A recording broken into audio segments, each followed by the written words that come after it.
Hey guys, Shaun here.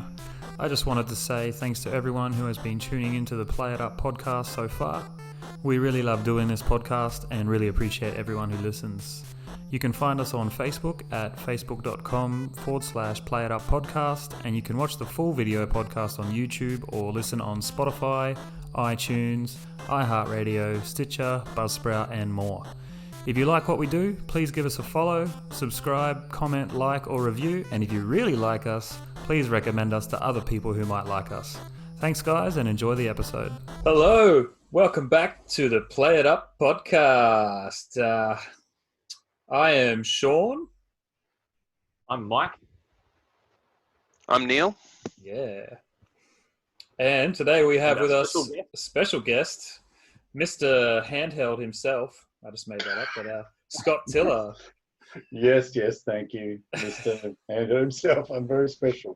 How you going, gentlemen? Thanks for inviting me in on this little activity. No problem, mate. Thanks for coming, and at such short notice, since I was shittily organised.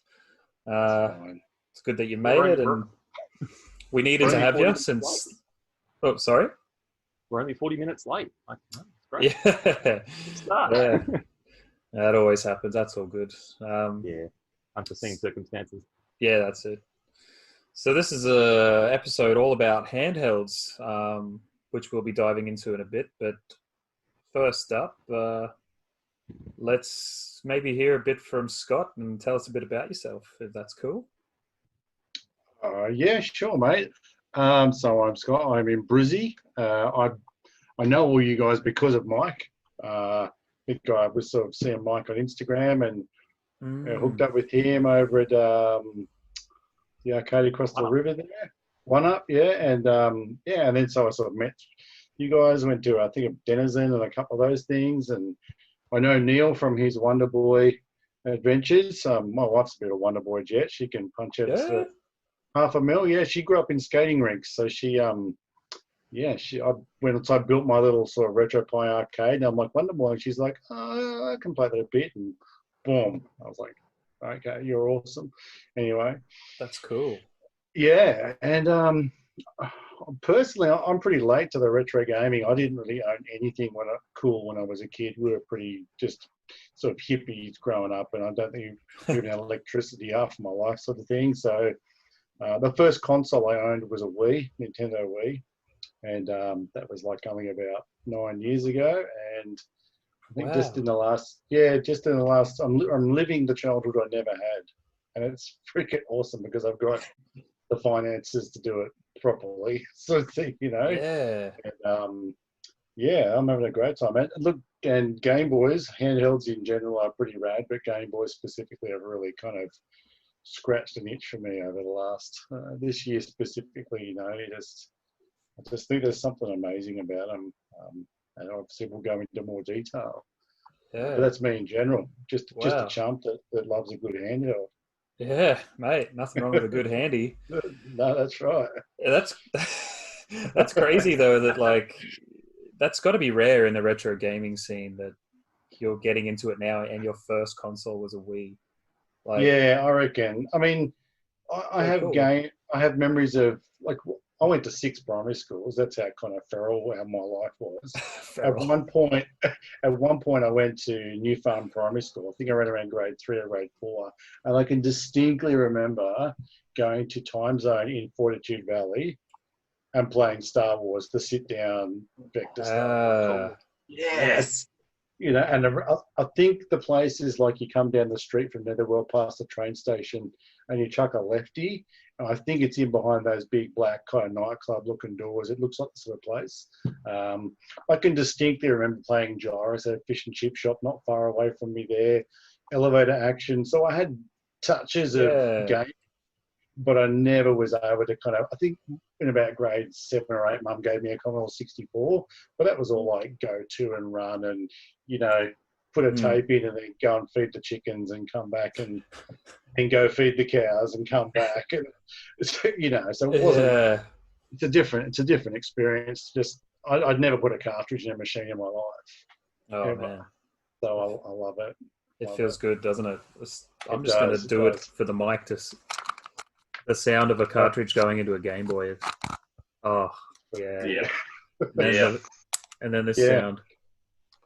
Yeah, and like I was saying to you guys before, it's interesting seeing. Oh, there we go. It's interesting seeing grown adults with beards and beers and just smashing these games. Like I would never think these games were ever taken seriously. Yeah. It's really refreshing to see grown adults just keeping the kid alive. Oh, for sure. I think that's why we all love gaming so much, like the friendships and everything as well, but just to give everyone's inner child a bit of like life. For sure.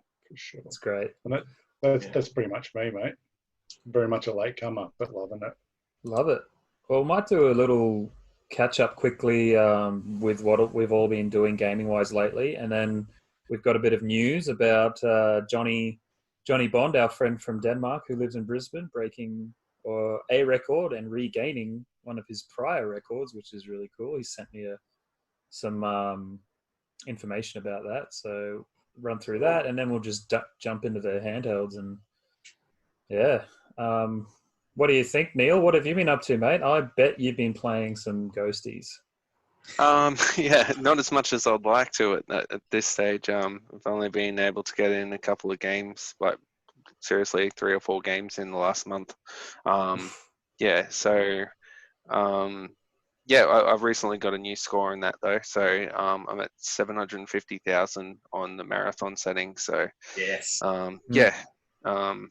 It was a really funny run because I was at Netherworld and I sunk 2 lives really early. And usually if I'm at home, I would just completely start a new game. But because I put the credit in there, I've got to keep on playing. So after losing 2 lives early, I looped it the first time, and then I didn't die until the second last stage where I lost all of my lives, which is very frustrating. Closest I've ever got to like a 1 credit clearing the game. I was only 2 enemies off. So getting there. So as they say in Germany, das ist brutal, mein Gott. So that it's really bittersweet. Getting so close and not finishing doing a 1 credit clear. But definitely learning as I go along. So that's the main thing for me. So usually you have to worry about finishing too soon, I don't know what you mean. This time you had trouble finishing it all, which is a turnaround. Yeah, wow. Yeah, it was stiff as a board and just nowhere to go. So sorry, mate. Sorry. I wanted to ask you, Neil, if I could. I guess because I kind of knew of you when you did Wonder Boy there, and I always wonder about guys like yourself that get these records. Like, how many times do you get like this close to the record, or even beat it in the privacy of your own sort of like training and preparing? Do you go before you go, Jimmy, this Saturday night, this Wednesday morning, I'm coming in, set up the rig, I feel I got it? Like, do you get real close? Or like marathon runners never run 42 kilometers. So how do you prep for it? So I want to be like, if I'm going for the Ghosts and Goblins world record and going to go to the effort of like Jimmy sourcing a board and doing all that, like I need to know that I can actually do it. So I want to be able to do it comfortably, like on a weekly basis, to beat that record. But with Wonder Boy, it was a little bit different because I know that Shane Saul was going for the world record at the time, and he was really supposed to get the world record that day. But because there was a date in mind, I just trained really hard coming up to that month. And just on the day I surpassed him. So yeah, Mm. but Shane and I had that record weeks out before we actually Right.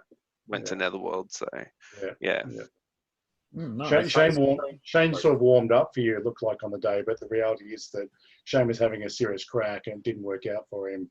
So you're like, all right, hold my beer. Let me show you how it's done. So, Yeah, it was my it was really my introduction to a lot of the people at Netherworld. I had been going to the arcade clubs, but I kind of kept to myself a little bit. Yeah,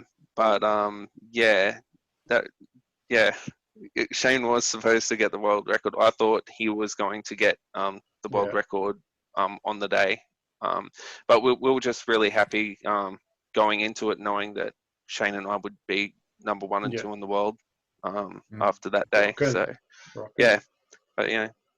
And Neil, you mentioned about training, Neil. Is that what was the training like leading up? Was it like every day, every second day, like 1 hour, 2 hour, 3 hour, or like what you could fit in during a week? Like what was it like? So I was trying to train an hour a day.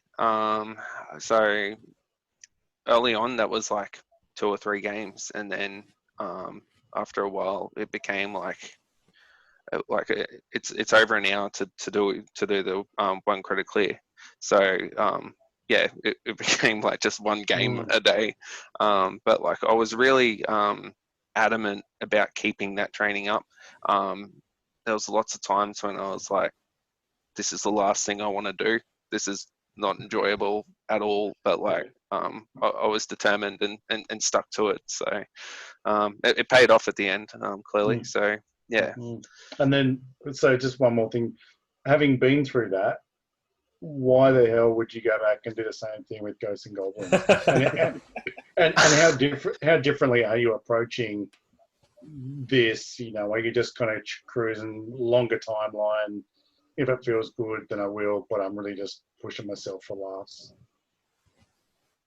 Yeah, man. Like so I wish I could take it as serious as Wonder Boy, but life with 2 young kids, it's just not the same.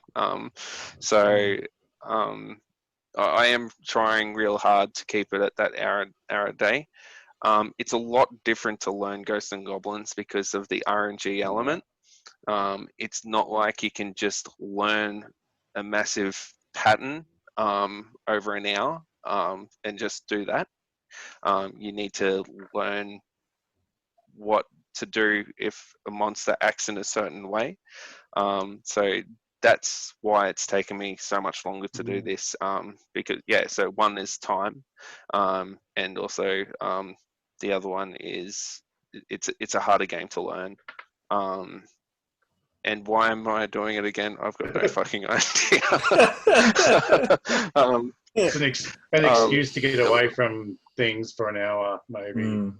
Yeah, like it's it's a massive challenge, and for some reason, like when I finished Wonder Boy, like I felt like I needed another challenge to come up against, and so I decided to choose Ghosts and Goblins because I knew it was so difficult. So yeah, I did it to myself. Okay. And you enjoy playing the game. That's the other thing. You enjoy playing it. So like it's fun. Yeah. Even when I play it. Yeah, it's super fun. The fact that it is different each time just makes it a bit more interesting, I think. I'm not sure if I could go back and do like I think earlier this year, about 6 months ago, after break, like since the world record was the first time, I was like, oh, maybe I could actually play Wonder Boy again. But it's taken me a long time to feel that way. So yeah. Wow. Never go back to the X, mate. Yeah. Focus on your current one. Yeah. And Neil, cool. Man, you literally played Wonder Boy to death. Like you did everything you can do in Wonder Boy. It's like there's nothing else for you to do on it. Like just I don't know. I'd like to. There is like you can push the score out more. So there is a little bit more I can do. I don't think it's finished yet. But yeah, we'll see. I've got no like I've got other things I'd like to aspire to.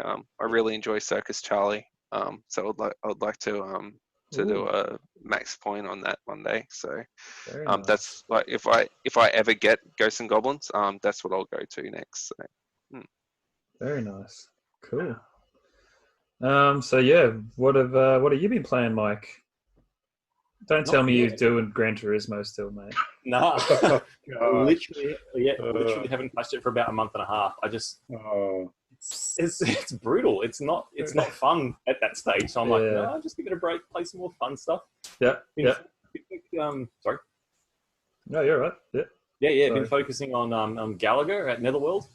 For the last few weeks, I made a bit of a deal with myself to try and finish Galaga this year. Try and get the kill screen on that rank A or rank C. So I've been, when I get to Netherworld, most times if it's when it's quiet when I get there, I'll jump onto Galaga and have like $1 or $2, chuck it in there, and see where my score ends up. Because at the moment their machine there is not on rank D, but I'm not exactly sure what rank it's on. So rank D is the hardest rank. So it's either rank A, B, or C. So hopefully it's A or C, because then you can get to the kill screen. So I'm going in, I'm just having 1 credit, maybe 2 if I have a really terrible run at some point. And I've just been just seeing how far I can get every time I play. So the last time I played was last Tuesday, yeah. So I'm not even getting to it sort of every week even. But yeah, I've got a PB last Tuesday at Netherworld. It was 1.3 million. Playing away, getting in the zone, you really just got to get into the zone with Galaga and just get the feel of your shooting speed and where the waves are coming from and where to position yourself and how to dodge smartly and not get trapped at the edges of the screen. Mm-hmm. So yeah, had a really, really good game last Tuesday and very, very happy with that. How long does that take? I think it was about an hour and 20 minutes. Wow. It was a long time, yeah. Because when I got the 1,034,000 in Cadia, that was about an hour's worth. And I actually wasn't keeping track of time at Netherworld. I was just playing and just seeing how I went, where I ended up. I think it was like 116th stage or 117th, near 120th stage. I can't remember what stage it was, because you just lose track of stages as well, because the stage number pops up at the start of your round, and then it goes away. It's there for like 5 seconds to tell you what stage it's on, but you're not really thinking about it. You're thinking about like getting those 2 shots in to get the first 2 enemies killed on the screen. So I lost track of that as well. But there, maybe an hour and 20, hour and a half, I don't know. Nice, man. That's a long time for a game like that. It was, yeah. My shoulder was killing. It was the longest game of Galaga I've ever played. Wow. What level did you get to, Mike? And how far is it off the kill screen? Well, I think it was around between 115 and the 120th level. So, and the kill screen is 256 levels, like Pac-Man. Okay. Yep. So yeah. So I've still got a long way to go, and like 1.5 million is my next goal. But if I get into that zone early on and start playing through those harder levels, it could be a 2 million game or a 2.5. Like, who knows? So we'll see what happens in the next couple of goes. I want to give it a shot. Nice, man. What's the ramp up like on that game, Mike? Is it, some games kind of, they get to a level and it just becomes more like a fatigue thing and you're really kind of playing against yourself? Or does it, every kind of 25 levels, is it like all of a sudden they're just a millisecond quicker or they just get craftier or the waves get thinner? How does it work? I don't know, the way, I don't know the technicalities of it, but like it feels like about after stage 9, 10, 11, it feels like the regular enemies that come on the screen have the same sort of artificial intelligence trying to kill you. They're all dropping 3 or 4 bombs each every time they swoop down, so it makes it way more dangerous for dodging. And it feels like it stays like that until level 31, where the game sort of resets back to level 1. Right. It doesn't reset, it loops back to level 1. And it's level 32, so, you know. Okay. And does that keep going? Is it reset again at level 62 or? Yeah, no. Well, at level 32, which is level 1 again, I think they're still like more aggressive than they were in the first time round. Okay. So yeah, so it does ramp up slowly, and then every loop it sort of ramps a bit harder. But I don't know. Right, so it goes back, but not as far in terms of Yeah, that's difficulty, it. and then it goes back Yeah, and not as yeah, far yeah. again every loop, and so that's Yeah. kind of good. It like gives you a bit of a break, but then it's also hard to switch like from just repetition to they're moving a bit slower now because your reactions will have to change and you have to You do. You adjust. have to reset. You got to reset every time you loop the 31 stages, just because everything happens so much slower. The enemies are slower. You need to remember where to position and how to like. Can take you Especially out if you're of your- saying you don't know what level you're at. Once you get to about sort of 60, 70, you're like, I don't know. I'm too busy scratching my eye when it comes up. Yeah. Probably reaching for a beer and having a swig, and then like, getting ready to shoot again. Yeah. That takes me back. That was a really cool moment actually, because you were playing. I got the PB on Ghosts and Goblins when you got your PB on. Yeah, so it happened at the same time.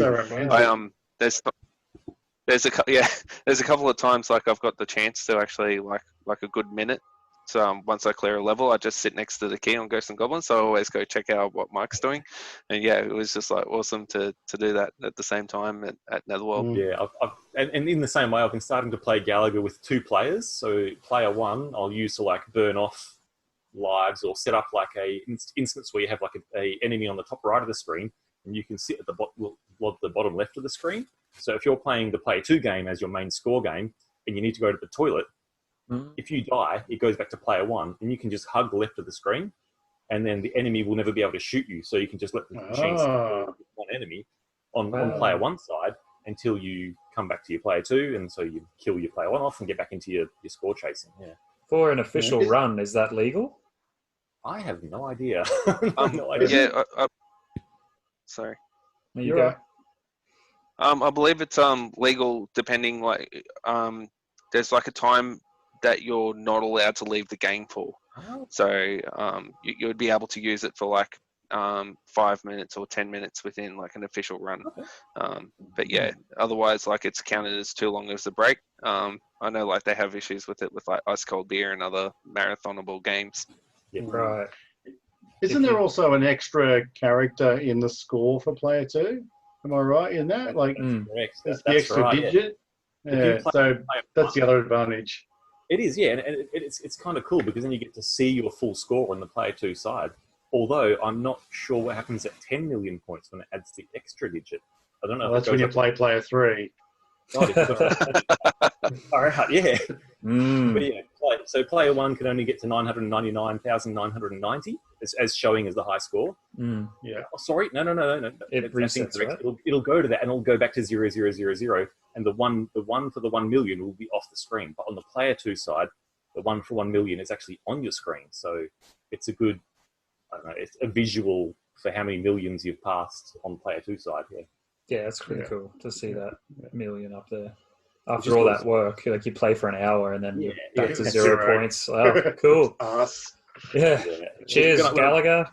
When I got the million points at Pinkady, I was playing player 1 side, and at the end, all you could see on the player 1 side was 34,000 and whatever. And on the high score, like even on the high scoreboard, that can't do millions. So it was just 34,000, whatever it was. Oh, boo. But I mean, luckily I had John McNeil there to help me, and he took a video of me hitting the 1 million points. So it was... Oh, perfect. Good on him. Somehow recorded in some way. Yeah, shout out to John McNeil and also to Spacey's Arcade in Toowoomba. Like anyone listening, if you're near Toowoomba or even if you're not, make the trip out there and check out this awesome barcade. And I haven't been there since it's open, but I went before it opened. It's awesome. It's great. Yeah, it's an awesome place. Yeah, new artwork on the building and just looks great set up. And when you've got guys working there and running it that just love arcade games and pinball and beer, it's going to be a good time. And a couple of consoles as well that you don't see at these sort of arcade places. They've got like a GameCube running and a Dreamcast as well, which is expensive kit to have running. Like, I love that. Yeah.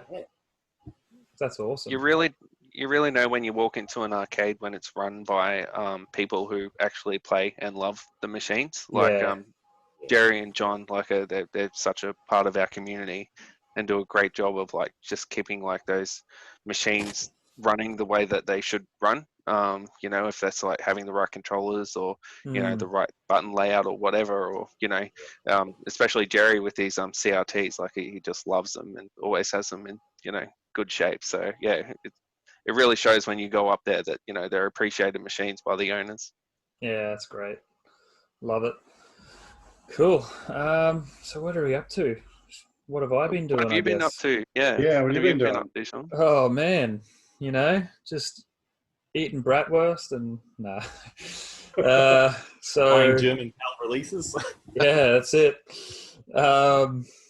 Well, yesterday I was actually entered into my first Tetris tournament ever. That was really cool. So I did the qualifying like a week ago or something. And you have to set up a stencil on your stream so that it matches perfectly. Like you need to have your stream running exactly where you should, and your webcam, because if you've ever watched any competitive Tetris, they take parts of the game and they use it when they restream it, and they have the layout all nice. And if your stencil isn't lined up properly, they can't do that. So when you're playing head to head, yep. Are you playing? What are you playing on?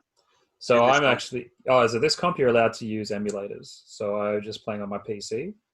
Okay, cool. Using the. Just check what it's called. The Messen, or it's MESEN emulator.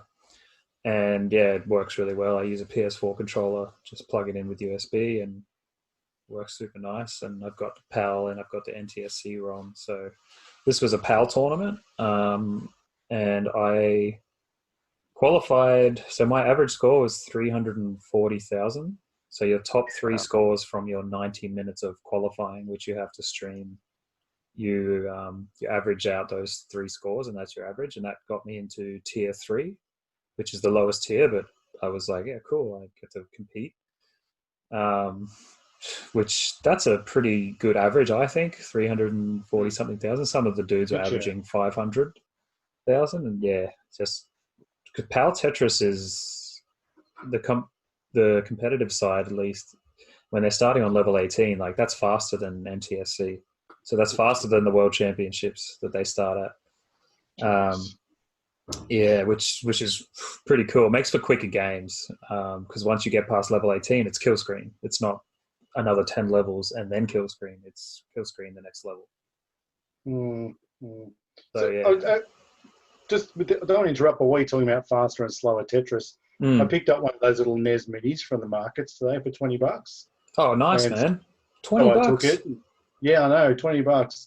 The controls are janky, but I'm going to get one of the 8-bit receivers for it because I've got a bunch of, I got stacks of those things around. Oh, nice. But I put a couple of extra, I did the hack thing, and I put a couple of Tetrises on it.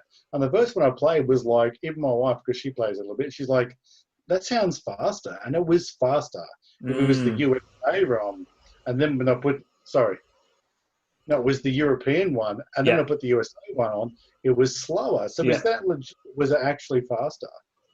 Yeah, it would have been. Yeah, the PAL ROM or European ROM is faster than the NTSC because of the 60 hertz versus 50 hertz thing. Yeah. Right. But it even sounded faster and everything. I was like, it's almost like someone just dialed it up 10%. Yeah. Because I've done a lot of 2600 emulation through the Pi, which is faster. And I assume it's because the Pi's going, this is so freaking easy. I can do this all day. Yeah. So the 26 challenge for it. So I thought it might have been something like that. But now you mentioned, the European one is just a quicker game. It is, yeah. As someone described it when they were watching in the chat, it looks like Tetris on steroids. When you're so used to watching NTSC, because they play on level 18, and then it ramps up like 50% the speed from level 19 to level 28, I believe. Yeah, and then level 29 is the kill screen, where it's basically too fast to play, but there are some people who can do it and continue to improve, like go on through the levels. You can't really play for Tetrises anymore. You're just doing line clears to try to stay alive, and sometimes it actually comes down to whether you get 1 or 2 lines on the kill screen or not. And those matches are just awesome. I've been watching so much of the classic Tetris World Championships, and it's great. Yeah, if anyone wants to watch it, like I think it's December 6th, I believe, is the finals, the top 8, and this is the first time it's been like anyone in the world can enter because of COVID.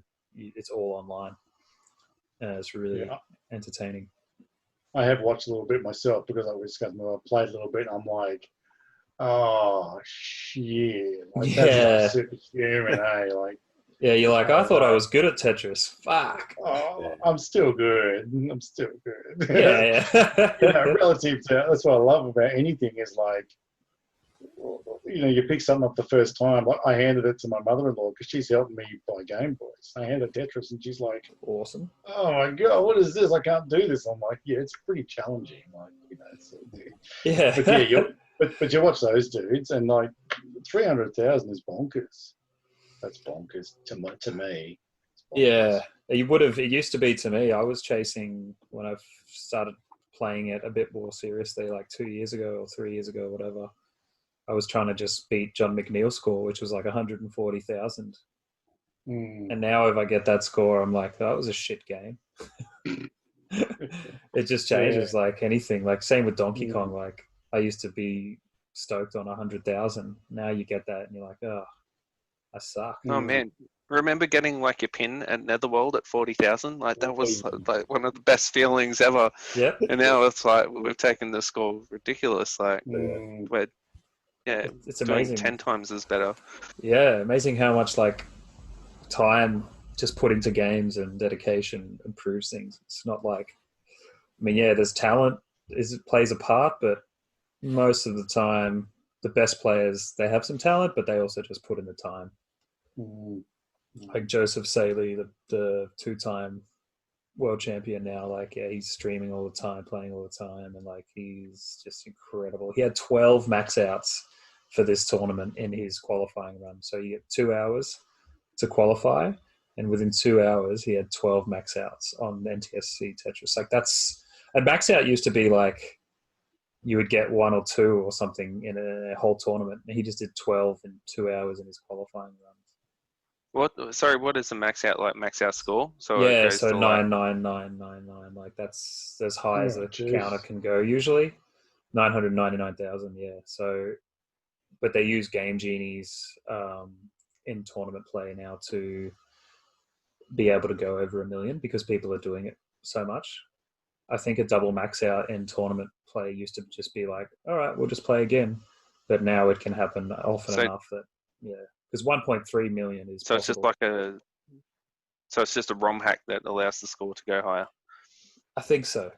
Yeah, I think that's what they use the Game Genie for. Yeah, I haven't really looked into it since I'm not even close to getting that high. So, but yeah, I believe that's what happened. So they're actually sending out for the top 8. They're actually sending out 8 cartridges and maybe Game Genies or whatever. They're sending out those that to the players because they didn't want to do that for the top 64 to send out like 64 cartridges to people.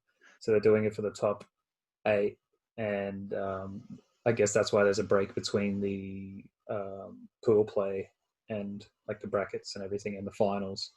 So they're waiting for their cartridges. Then everyone is set up. Oh, and it's also so the pieces match. Sorry, it's not so that the score can go over 1 million. It's so that everyone is getting the same pieces because until the top 8, you are just at the mercy of the RNG.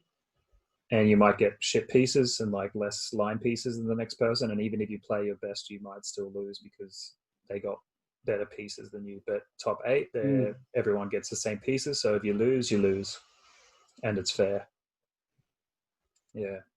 So that's going to be really cool. But yeah, the tournament I was in was really fun. Like I was freaking nervous, even though like it's Tetris and it's just online and whatever. It's like there's commentators. It was super cool. Like I'm playing the game and it's on a bit of a delay because I've got the Twitch stream running on my PS4, so I'm watching that on the TV and I'm in trouble, and then I get out of it and I can hear the commentators say, "Oh, Shaun's got a bit of holes in his stack there," and then I'm like, "Yeah, just you wait," or I'm like already dead.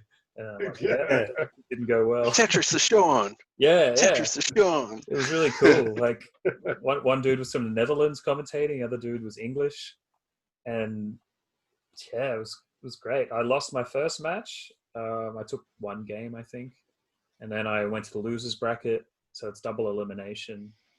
and I won my next match, and then I lost the one after that. But yeah, it was my first tournament, and really cool community. Anyone can join, anyone can enter if you want to. Just check out Classic Tetris Pal Discord. I think to get it, to find it, you probably just Google it. If anyone wants an invite or needs it, I can send that to you. Just hit me up on Facebook, Play It Up Podcast, or playituppodcast@gmail.com. Yeah. What else have I been playing? Super Meat Boy still. And I played A Way Out on PS4, which is a co-op only game where you play with a friend. And I was playing with my girlfriend's brother. He got it as well. It was on sale on PSN, and it's really cool. It's kind of like a puzzle game in a way, where you're breaking out of a prison and then chasing down someone who did you wrong. And there's all these fun mechanics, like you have to work together, like push the same button at the same time, and you have to talk to each other about, okay, I'm going to go this way, because it's like an adventure exploration game as well as like a third person shooter, and you're driving vehicles and stuff as well. Like, yeah, if anyone, but it's basically like you're watching and playing a movie with your friend, and it was really fun. There's also a cool arcade game within the game. There's a few things within the game, actually. Like, you play Connect 4 against each other. So we played that online on the PS4, playing Connect 4. That was kind of trippy. And then there's another game called Grenade something, and it's basically a variation of Pong. And you're, instead of just hitting the ball back and forth, you're kind of, you're this weird looking little character, and you're jumping and hitting the ball over a net. So it's kind of like tennis, more from a side on view instead of above view. And that was like super fun. We played that like a bunch of times. So it's, yeah, games within the game, and I really recommend that as well. And yeah, other than that, just been playing Tetris. I got Tetris Effect connected on my laptop, and now they've included a classic version. So it's basically NES Tetris, an exact replica of NES Tetris, and now you can play it online against anyone in the world, and that's really cool to have that. Yeah, the Tetris Effect is just awesome. The sounds in that game and the look of it, it's great. And now they've got the classic version where it's not like you can do in the modern Tetris, you can do like the hard drops and like the delayed spins and stuff, and this is just like old school normal Tetris. I don't know if you guys know any of the Tetris players, but Green Tea, he's one of the best players in the world. He actually works for Enhanced, I think they're called, who make Tetris Effect, and he's one of the best Tetris players in the world for classic Tetris, and he designed he was the lead game designer for that part of the game, making the multiplayer side. So really cool. Tetris Jedi. Yeah, pretty much. Yeah. I think he's a Japanese dude, and he goes by Green Tea, but he's just a beast. Always laughing when he plays as well. Always smiling. It's really cool. Yeah. Have you been playing any games in particular lately, Scott, other than Tetris? Playing a bit of Tetris. I've got it sort of everywhere now. Yeah. This year I've definitely sort of picked up. A buddy of mine gave me a PS4 for $50. It was actually after Netherworld last year. It might have been Denizen last year, and we did Beat Saber, and I was like, yeah, I pretty much want to get that in my home. So I managed to get some stuff off Gumtree and the PS4 for $50. So what a deal! Yes, yeah, I know, it was pretty rad. Yeah, I've got virtual reality in my life for 200 and something bucks. It's like pretty bonkers. Yeah, man. You can hardly go for dinner for $200 these days. But the GBA has been good. Like I'm sort of glad that I didn't jump on the Switch wagon, because I can see where the Switch just does everything. And with all the nostalgic kind of redos and stuff that come out, you can do everything with a Switch. But I had an SP forever. I bought it like 2 years ago, a blue one. It's in really good shape. I'm really happy I've got it now. And the day I got it and I opened it up and I fired it up, I was like, can't see shit. This is stupid. So I folded it back up, put it in the shelf, and I forgot about it until just recently. And now I'm like, it's in a really great nick, and I don't care how dull the AGS 001 screen is. It's just gorgeous. You know. That's so funny. So then when I got the one man's trash, another man's treasure. I've just been two different men at a different time. So then when I got the GBA, I bought the first GBA. I bought specifically. It's reshelled with a funny playing IPS. I put the amp in it, so it was good to go.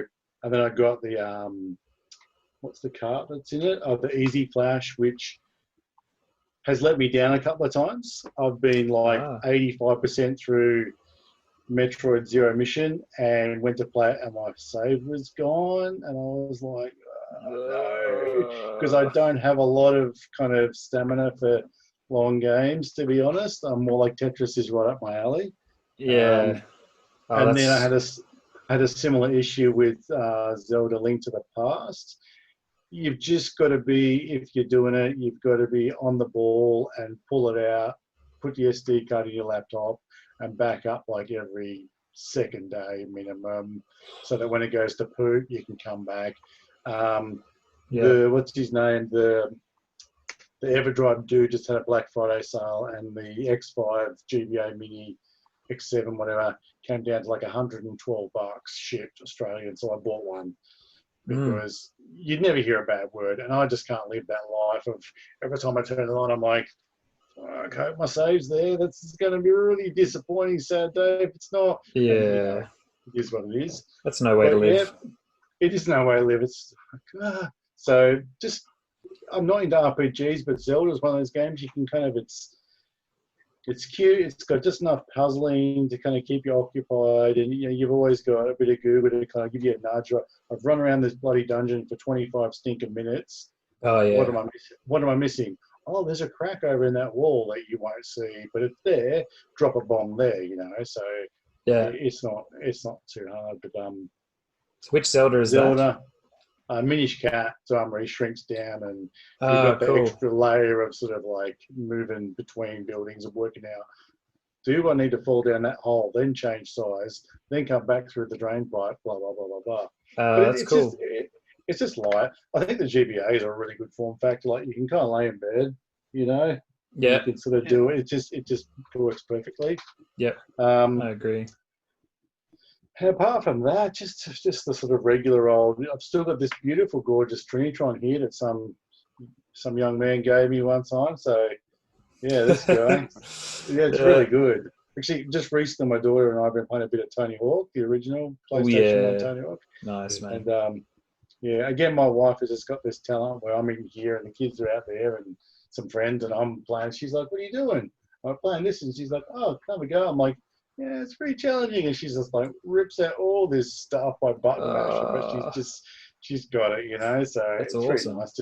It's really nice to be able to do that and to go from the Pi to I think I go HDMI to a component, so it just goes straight into the CRT. So it's not using any shaders. So it looks mostly legit. Yeah, nice. But GBA, you know, it's nice to be able to just, when you've got a flash cart, to listen to a podcast or have someone say, "Have you ever played blah blah?" And you can just go and try it, you know. And there's games I've become attached to. I'm like, you know what, I'd still buy a cart. But there's no guilt, because it's not like Nintendo's still putting out, you know, Zero Mission cartridges, and if you don't buy one, Nintendo doesn't get their money. They've got their stinking money already, all right? Now it's a dude that's charging twice as much for a damaged cart. So a flash cart, to me, is not as naughty as it used to be. No, I agree, man. Yeah, you're not really hurting anyone who's put work into the game. Yeah, that's right. Yeah. Plus, it's good to try out games before you buy them. If you really like it, then you can get a cartridge if you want to. Yeah, buying carts is a rabbit hole, isn't it, really, though? Like, you can just get caught up in buying carts that are going to sort of sit there and do nothing. Yep. which is a shame, because there's someone that will do something with it, so they might as well have it, you know, instead of me. Yeah, I agree. Like if I'm not intending to play something, either because I finished it, I probably won't play it again, or I don't really have a connection, I try to sell it. And I'd rather put that money to something new that I want to play or buy, or let someone else have a go who might really appreciate it more. Yeah. Yeah. So yeah, nothing too exciting. No PBs. No kind of like all that sort of stuff. I just enjoy. I'm impressed that I can sit down and play Tetris and stuff and actually just enjoy it for a change, because I had a crack at a few of the arcade championship things. I did Bubble Bobble and a few games like that, and they just fucking broke me. I just don't have the mentality for it. I played Bubble Bobble for like 3 weeks straight, and then I went to 1-up and I put up what I thought was a pretty good score, but I was just like, oh, I do not want to do this ever again. And then I started on the next game. I was just like, I don't enjoy this now. Do not enjoy this now. So I don't know how you guys do it. Yeah, that's one of the things. Like when there's a competition coming up for us, if it's like Battle of the Arcades or something similar, it's actually a real shit feeling playing a game you don't like. Can be. Like, I mean, Armadar is one example. Like track and field, that was hard for anyone to have a go and try and get somewhere in it. It's ridiculous. You grind and grind, and you've got like 10 games to learn in 10 weeks, 8 weeks, or 6 weeks, or 5 weeks, or however long you leave it. And you're just playing these horrible games. Well, they're, some people love these games, but grinding away at be nice, Mike.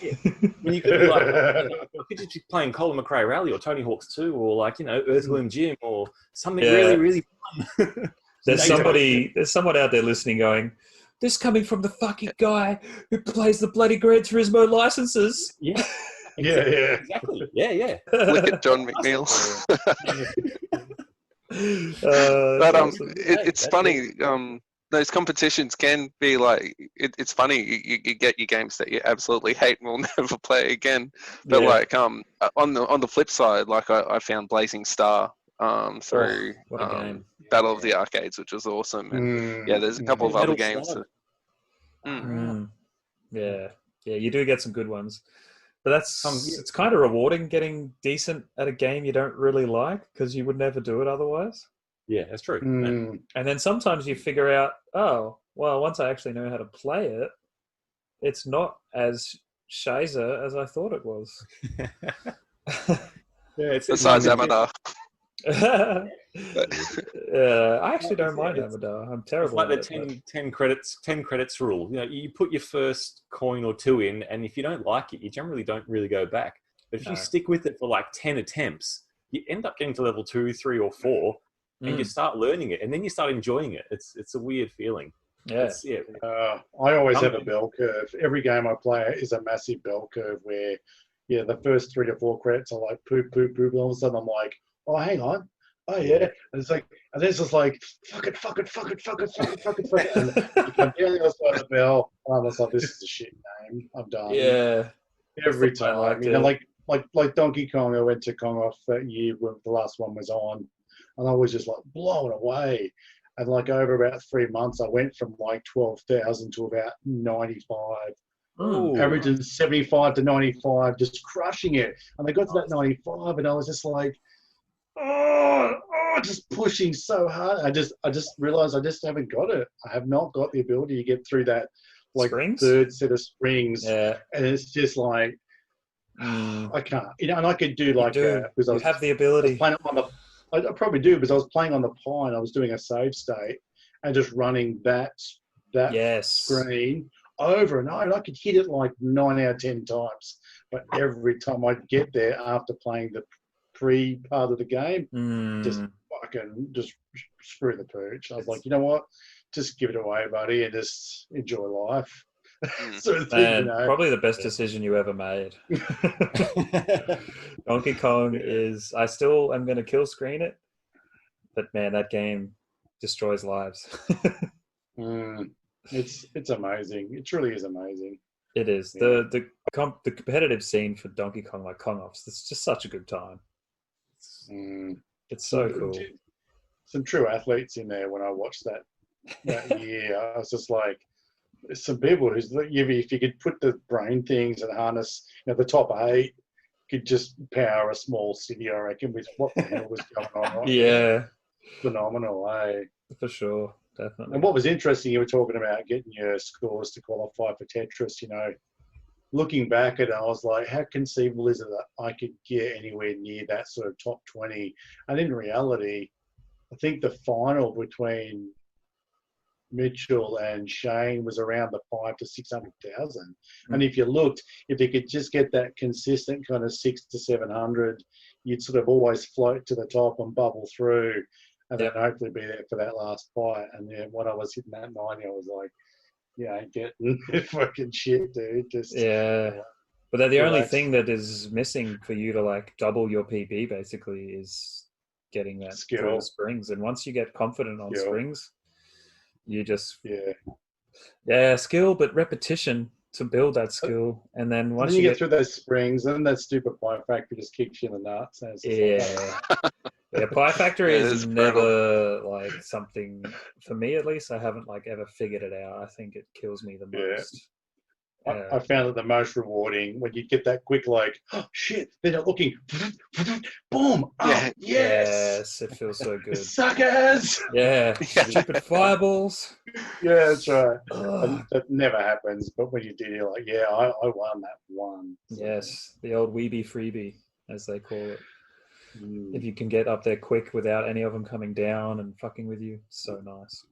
Mike taught me heaps. Like, you can get up there when he's standing there looking at you. And I'm like, oh, really? I hung on that last ladder for hours waiting for him to bugger off and point. So many little things, make life just that little bit easier. Take the stress off. For sure. Well, I might jump into Johnny Bond getting his record back. Hey. Yeah, it's exciting. So, Pang, or as it's known, Buster Bros, is a 1989 action arcade game released by Mitchell Corporation, originally as Pomping World, and later as Pang and Buster Bros. It was the 10th game released for the CP system hardware. And I just know these kind of things, about games. So I'm not reading Wikipedia at all. So the basic gameplay is identical to a much earlier 1983 MSX Japanese computer game called Cannonball. Okay, very interesting. So basically you're shooting like a harpoon kind of thing up into the air. I watched a little video of it earlier, and there's, how does it say? Like balloons? You're shooting balloons, right? Yeah. And then it's like bouncing balls, when you shoot them, they split. And the harpoons have rope, so they stick that's right. Yeah. It's a gorgeous looking game. It reminds me of like Bomb Jack. It's just got this sort of real wholesomeness about it, lots of rich colours, and it's just really smooth, and it's a beautiful looking game. It is, yeah. And there's 50 stages at 17 different locations, like famous ones around the world, like Mount Fuji, there's Egypt, Mount Kilimanjaro, New York, and they each location has a unique background. It shows the area's most famous landmarks. So it's pretty cool that they have that. Like, it's not just the same background at all and every time. It's actually one thing. I was talking to Johnny Bond about it. And he said it was one of the things that really attracted him to the game at the start, because he's done a lot of traveling himself. So a lot of those backdrops are places like he's visited and stuff. Like, I'm not saying all 50, but like he's like, every now and then he's like, I've been there, and it's actually a part of the reason why he enjoys it so much. So nice. That's pretty cool. Yeah, there's power-ups, and there's also other bonuses. So you can power up your weapon, but you can also get like a force field, an hourglass that slows the ball down, a clock which stops the ball for a short time, and dynamite that pops all of the balloons down to their smaller size simultaneously. So that's pretty sweet. The poster for it says, Buster Bros, they're hunting balls and bagging profits, which I thought was hilarious. I mean, who was in charge of coming up with like a slogan? They're hunting balls and bagging profits. Woo! I love it. So Johnny sent me a message because I asked him about a bit of history. It's always cool to hear about the history of a world record. So Johnny set the record So this is for arcade on an original Pang PCB. In 2018, on the 20th of October, Johnny Bond got 2,975,120 points. And at that time, Terry Henry was at 2,909,840 points. But recently, on the 13th of May, 2020, I guess Terry Henry was stuck somewhere in lockdown with a Pang arcade machine and thought, I'm going to do this. And he scored 3,221,420. So he beat the record. But recently, on the 29th, well, so that's today, Johnny, actually it was earlier today, wasn't it? He got the record back. I believe he did it at Spacey's Arcade in Toowoomba. And it's 3,444,970. So he beat the old record by 220,000 points and regained his record after 2 years, more than 2 years of not having it. So that's really cool. Good on you, Johnny, representing Australia and Denmark there. Absolutely. It's probably good for funny, Spaces. Yeah, I mean, that puts them literally on the map. Where was the record made? Toowoomba. For sure. Now when they answer the phone, they can be like, hello, world record orders. No one ever says that. Where was the record made? Toowoomba. Yeah, exactly. Bloody Woomba, mate. Yeah. So I'm pretty sure the first time he broke the record, and don't quote me on this, but I'm pretty sure when he was in 2018, that was in the shed, because he hasn't had So he hasn't had hasn't had access to a board for all this time to be able to break the world record back until that was organised. Yeah, and no surprise that he's done it. I mean, if anyone knows Johnny, or I've heard about him, he will just, if he wants to beat a record or get good at a game, he has no problem usually. He just grinds it or does what he needs to do to get it. But I'll read through what he sent me. Just a bit of history with the game. He first played it when he was about 10 years old with my brother so I'll read it from his point of view. That'll be easier. First played it when I was about... No. I first played it when I was about 10 years old with my brother on a vacation overseas. It's still to this date, hands down, one of the best two-player games. All right, I'm going back to normal. Said Mario... Yeah, thanks. Mario Bros is kind of similar, where you can either work together or screw each other over. Never two games are the same. I was playing a lot of Pang in my spare time after finishing work when I was working on Clifton Hills. So I knew in February 2018, when I got 3,005,040 points on MAME, that I could break the arcade record, which was 2.9 at the time. Michael, my mate from the shed, was keen to get a board and have me do the record at an upcoming shed. I failed the Friday, Saturday, Sunday and didn't get the record. But there was another upcoming shed a few weeks later. I was going back to Australia the week after or so this was my last chance to get the record, and it was almost the same. Didn't get it Friday or Saturday. Last day on Sunday, hours before we were all going home, I did it. I actually didn't know it at the time. I completed all 50 levels for the first time and got a 1cc, so 1 credit clear. So I was super happy about that, but knew the score was just shy of the record. We were all watching the end credits, and Edgar, I don't know what he means there, all watching the end credits, and then he could put his initials in, or end screen maybe he means. And that's when we all realized I got the record. You get bonus points for finishing the game with extra lives. I almost couldn't believe it. Fast forward, Henry the guy I beat later pushed the MAME record up huge amount and also smashed my record. So when I broke the arcade record, I found him on Facebook and congratulated him. We chatted back and forth a little bit. This was back in May 2020. Didn't know when it was possible for me to go back for the record again since I did it in Denmark. So he decided to buy a board himself. So yesterday, he was at Spacey's in Toowoomba and had a chance to go for the record. I beat my PB twice and had 2 1cc games. So I was super stoked and knew it was in reach. I think I played for about 10 hours that day. A game for start to finish is about 35 to 40 minutes. Then I had a chat with Barrow on Sunday morning while having breakfast, waiting for John to open up Spacies, and he gave me a tip I didn't know about. A complete game changer with an exclamation mark. A complete game changer. That's insane. Yeah. My one credit was on Sunday. My one credit on Sunday was the record game. I know it's possible to push the score to about 4 million now with this new technique.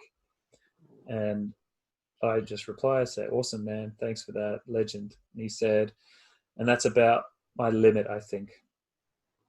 I know Terry doesn't know about this point pressing technique, or maybe he does, but doesn't use it.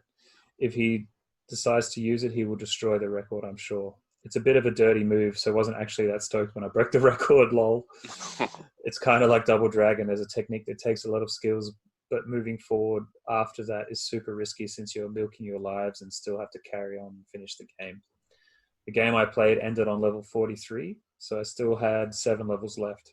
There's nothing in the rules that this trick isn't allowed, and you don't get any more bonus lives after 1 million points, so I can't see anything wrong with it, other than exploiting the game.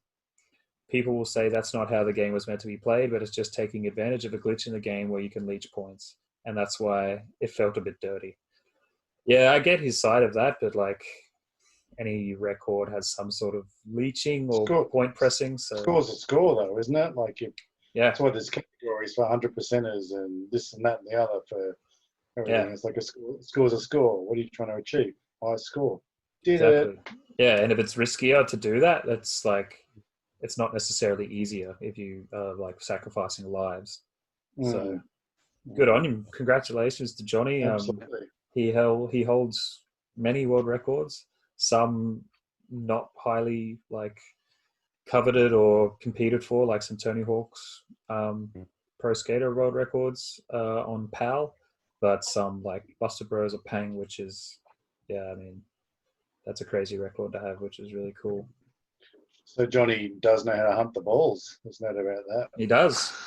He's hunting balls and bagging profits, old Johnny Bond. It's amazing.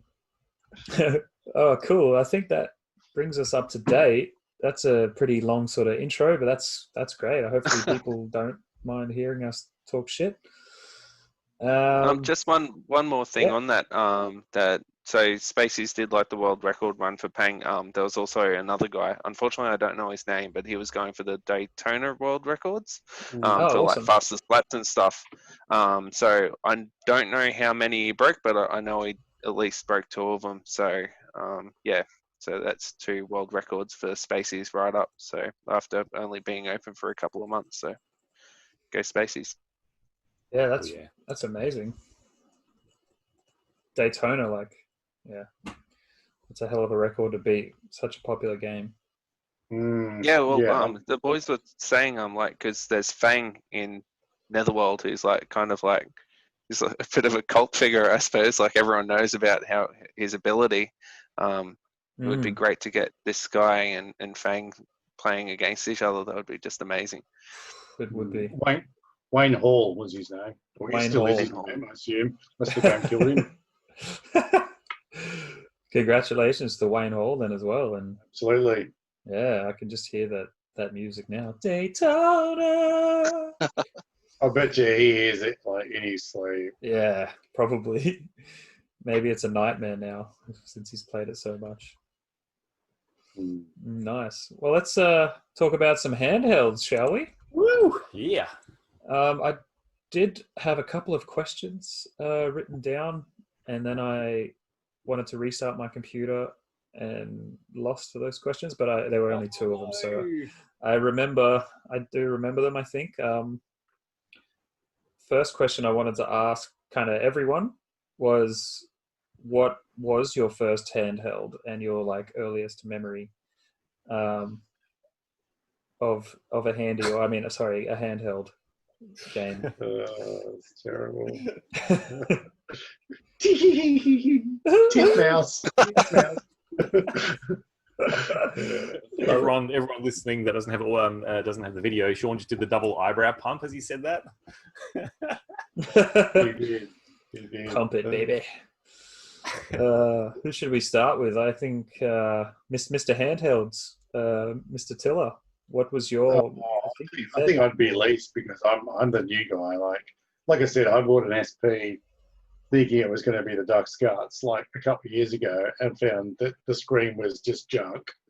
And because it's the AGS 001, at that point there was no real you couldn't even put a 101 screen in a 001. There wasn't even like adapter ribbons or anything. The LCD thing hadn't taken off.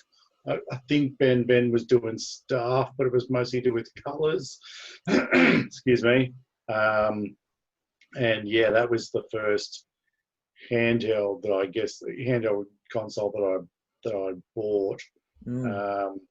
I was then given one of the black Play It Loud DMGs, Game Boys. Nice. Was that by my mother-in-law. She's like, "Oh, this is pretty neat. You might like this." She also knew that it had some value. It came with a couple of cartridges. One of the cartridges was like David Crane Tennis or something. And when I put the cartridge in, it still had the scores of my wife and her older brother, who's about my age, when they played it like 30 years ago. Cool. And I was like, that's pretty rad. And then I bought it, and then I kind of thought, this is pretty neat. And I bought the reshelled, pre-built, funny playing IPS LCD GBA and the Easy Flash. And then I was like, these things are pretty rad. Hey, I really like this, and started kind of poking around. And yeah, since then I've got at least about 10 or 12 in the last sort of 6 to 9 months, and done my own backlight DMG and a few amps and things like that. So that's kind of been me. And now I'm just deep into it now. Deep into the Game Boy thing is really. There's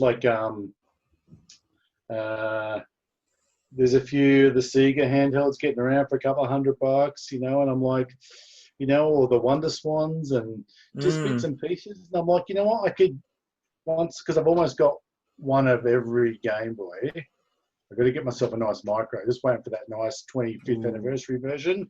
Just going to get something that's in good shape. You're going to get one, you might as well do it right. Yeah, man. But yeah, what was it, the Sega? What was the handheld they had? Not because you got the Atari Lynx and the Sega Game Gear. Game Gear. Yeah, the Game Gear. It's like eight AA batteries, and you get about 12 minutes out of it or something like that. It's freaking bonkers, eh? Yeah. But they're floating around. Yeah, they look really cool.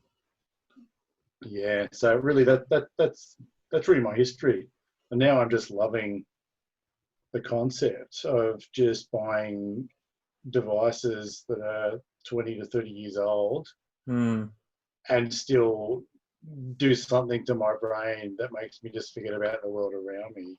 Yeah, man. Like I've got a Game Boy Light coming, and as probably most of you would know, that the Game Boy Light only came out in Japan. So the light I've got is the kind of the rose gold color. The one that's coming is a rose gold colored one from Japan. And there's something about knowing that it was born in Japan. It was unboxed.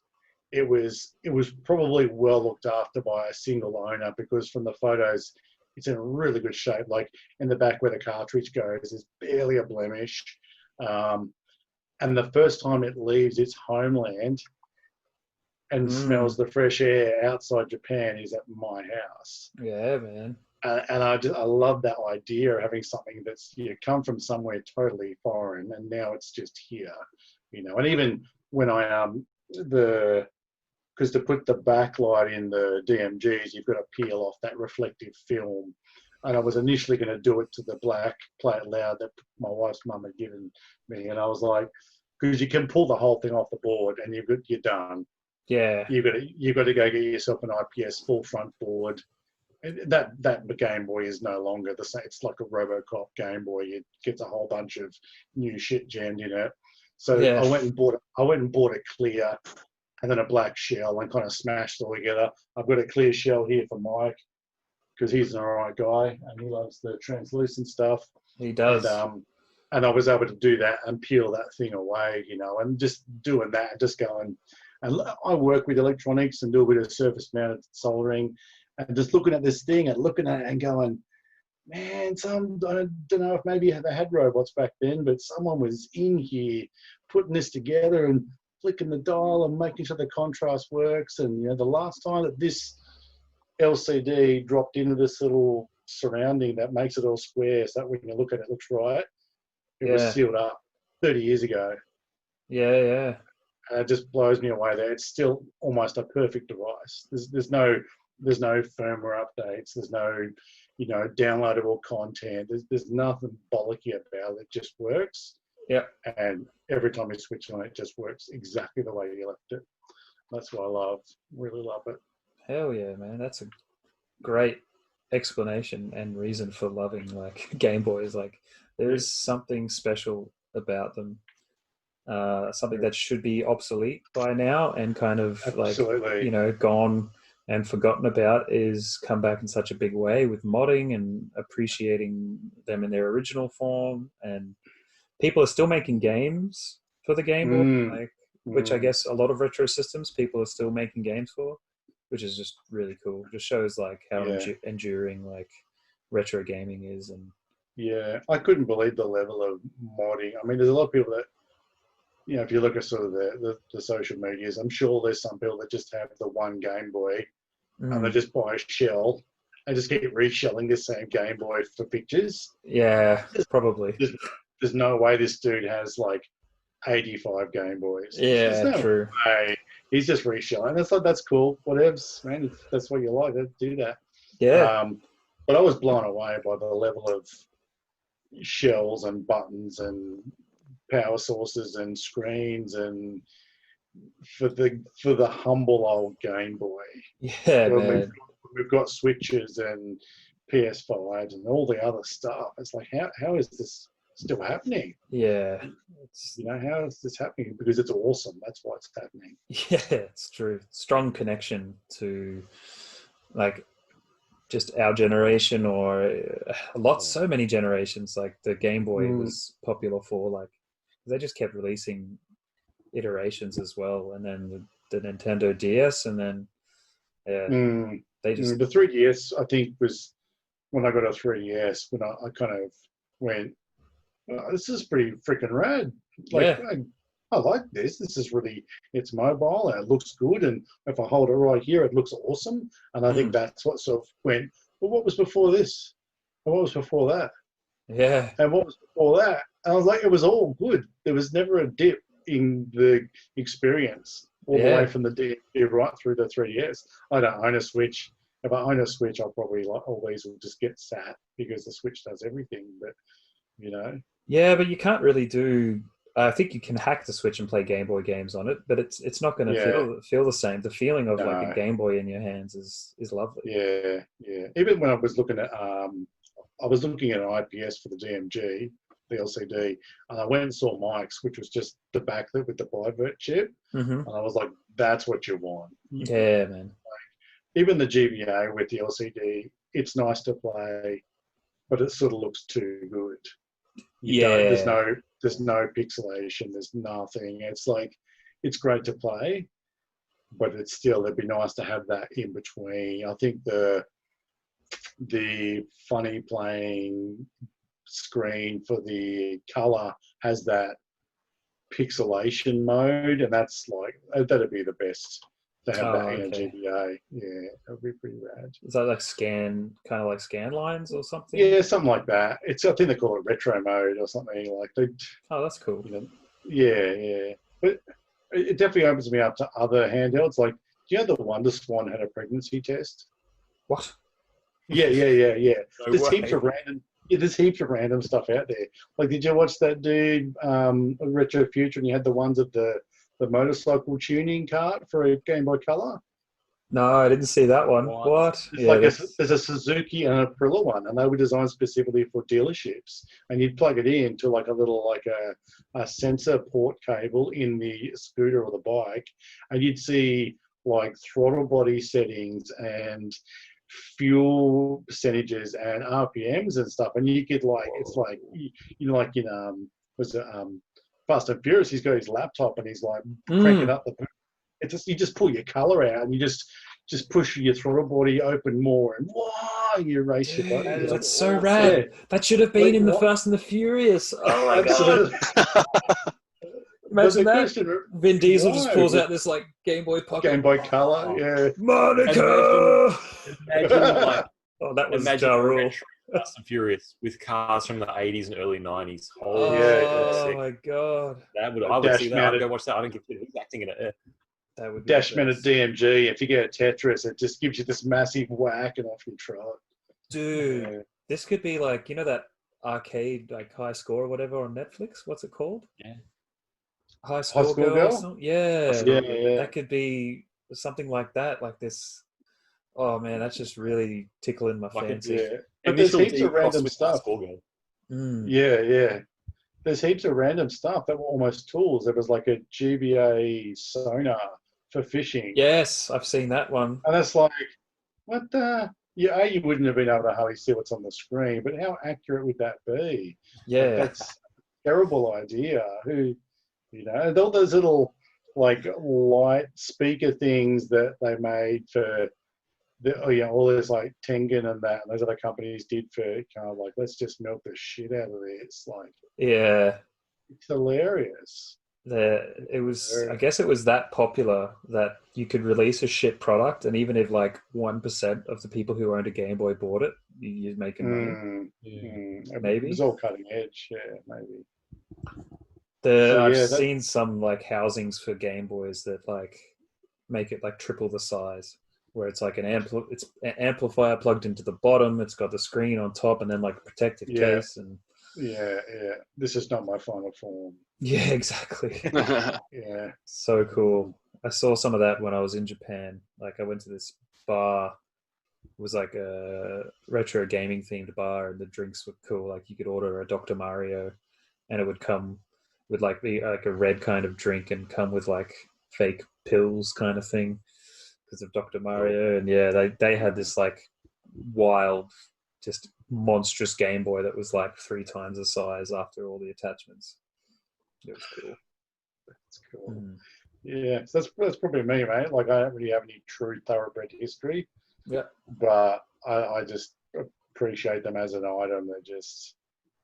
They're amazeballs. Yeah, man, absolutely.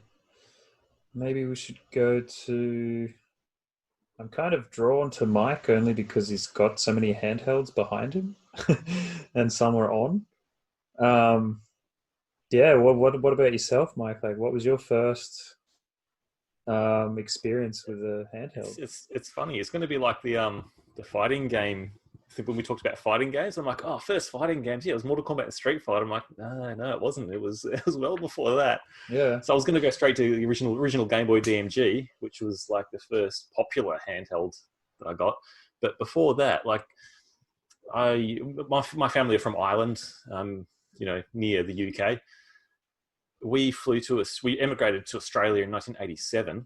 And on the way over at Kuala Lumpur Airport, where it was like 35 degrees and thunderstorms, and an Irish kid from Ireland thinks, if there's rain, it's freezing cold. So firstly, we were all like upside down, what the fuck's going on here? But yeah, at the airport, my mum and dad bought a Donkey Kong Jr. Game & Watch, and also this little, where is it now? And this little guy here, called Space Revenger, which is basically a Game & Watch clone. Oh, Look at cool. it. And so That's the same one?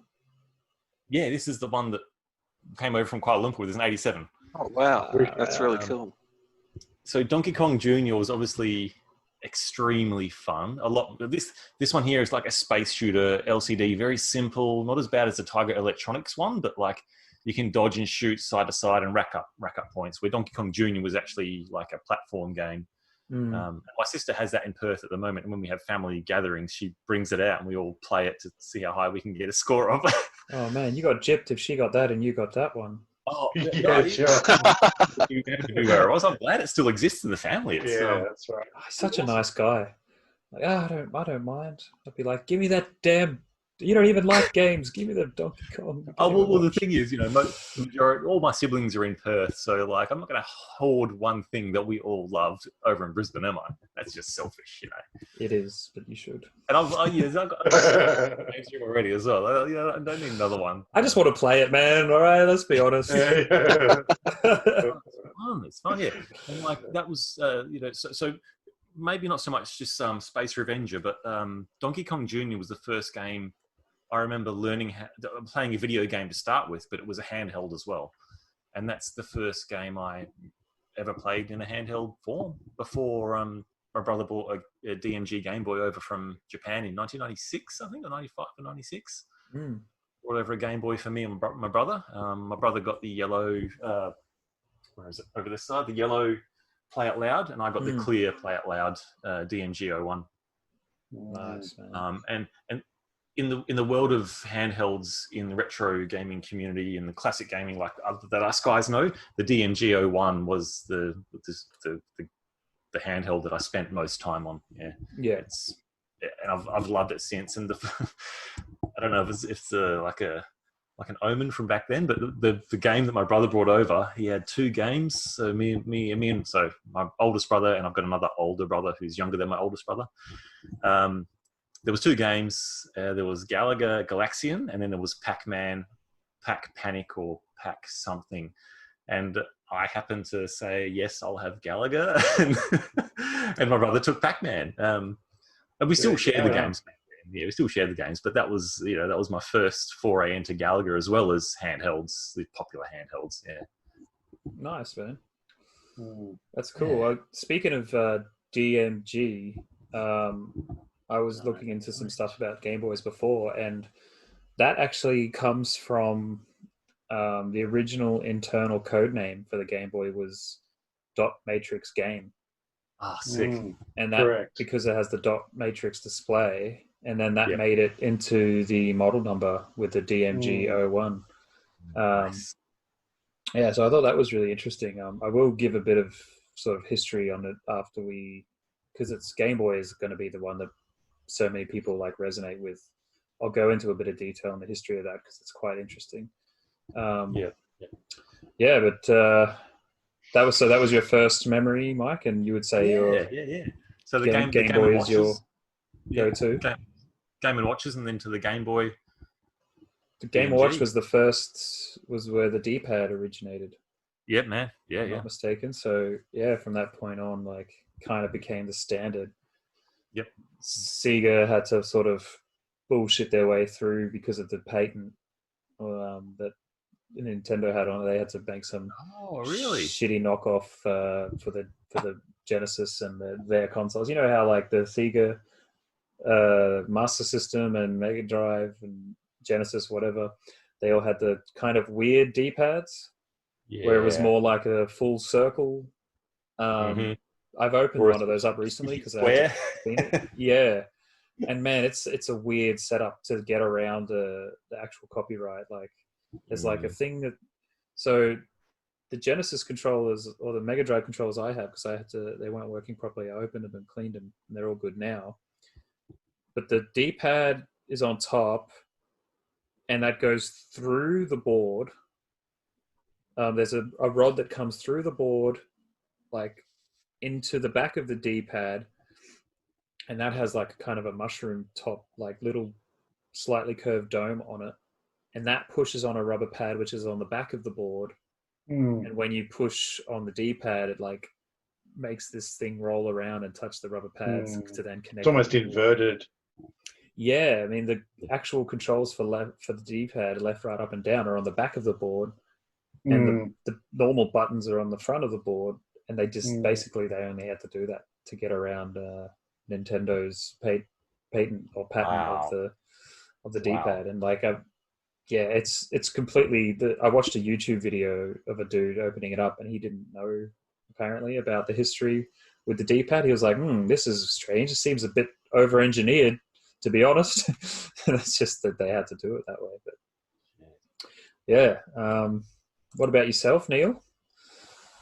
What did Little Wonder Boy like when it came to handhelds? So I've only got really faint memories of this. I tried to have a look on my computer just then, but I couldn't bring it up.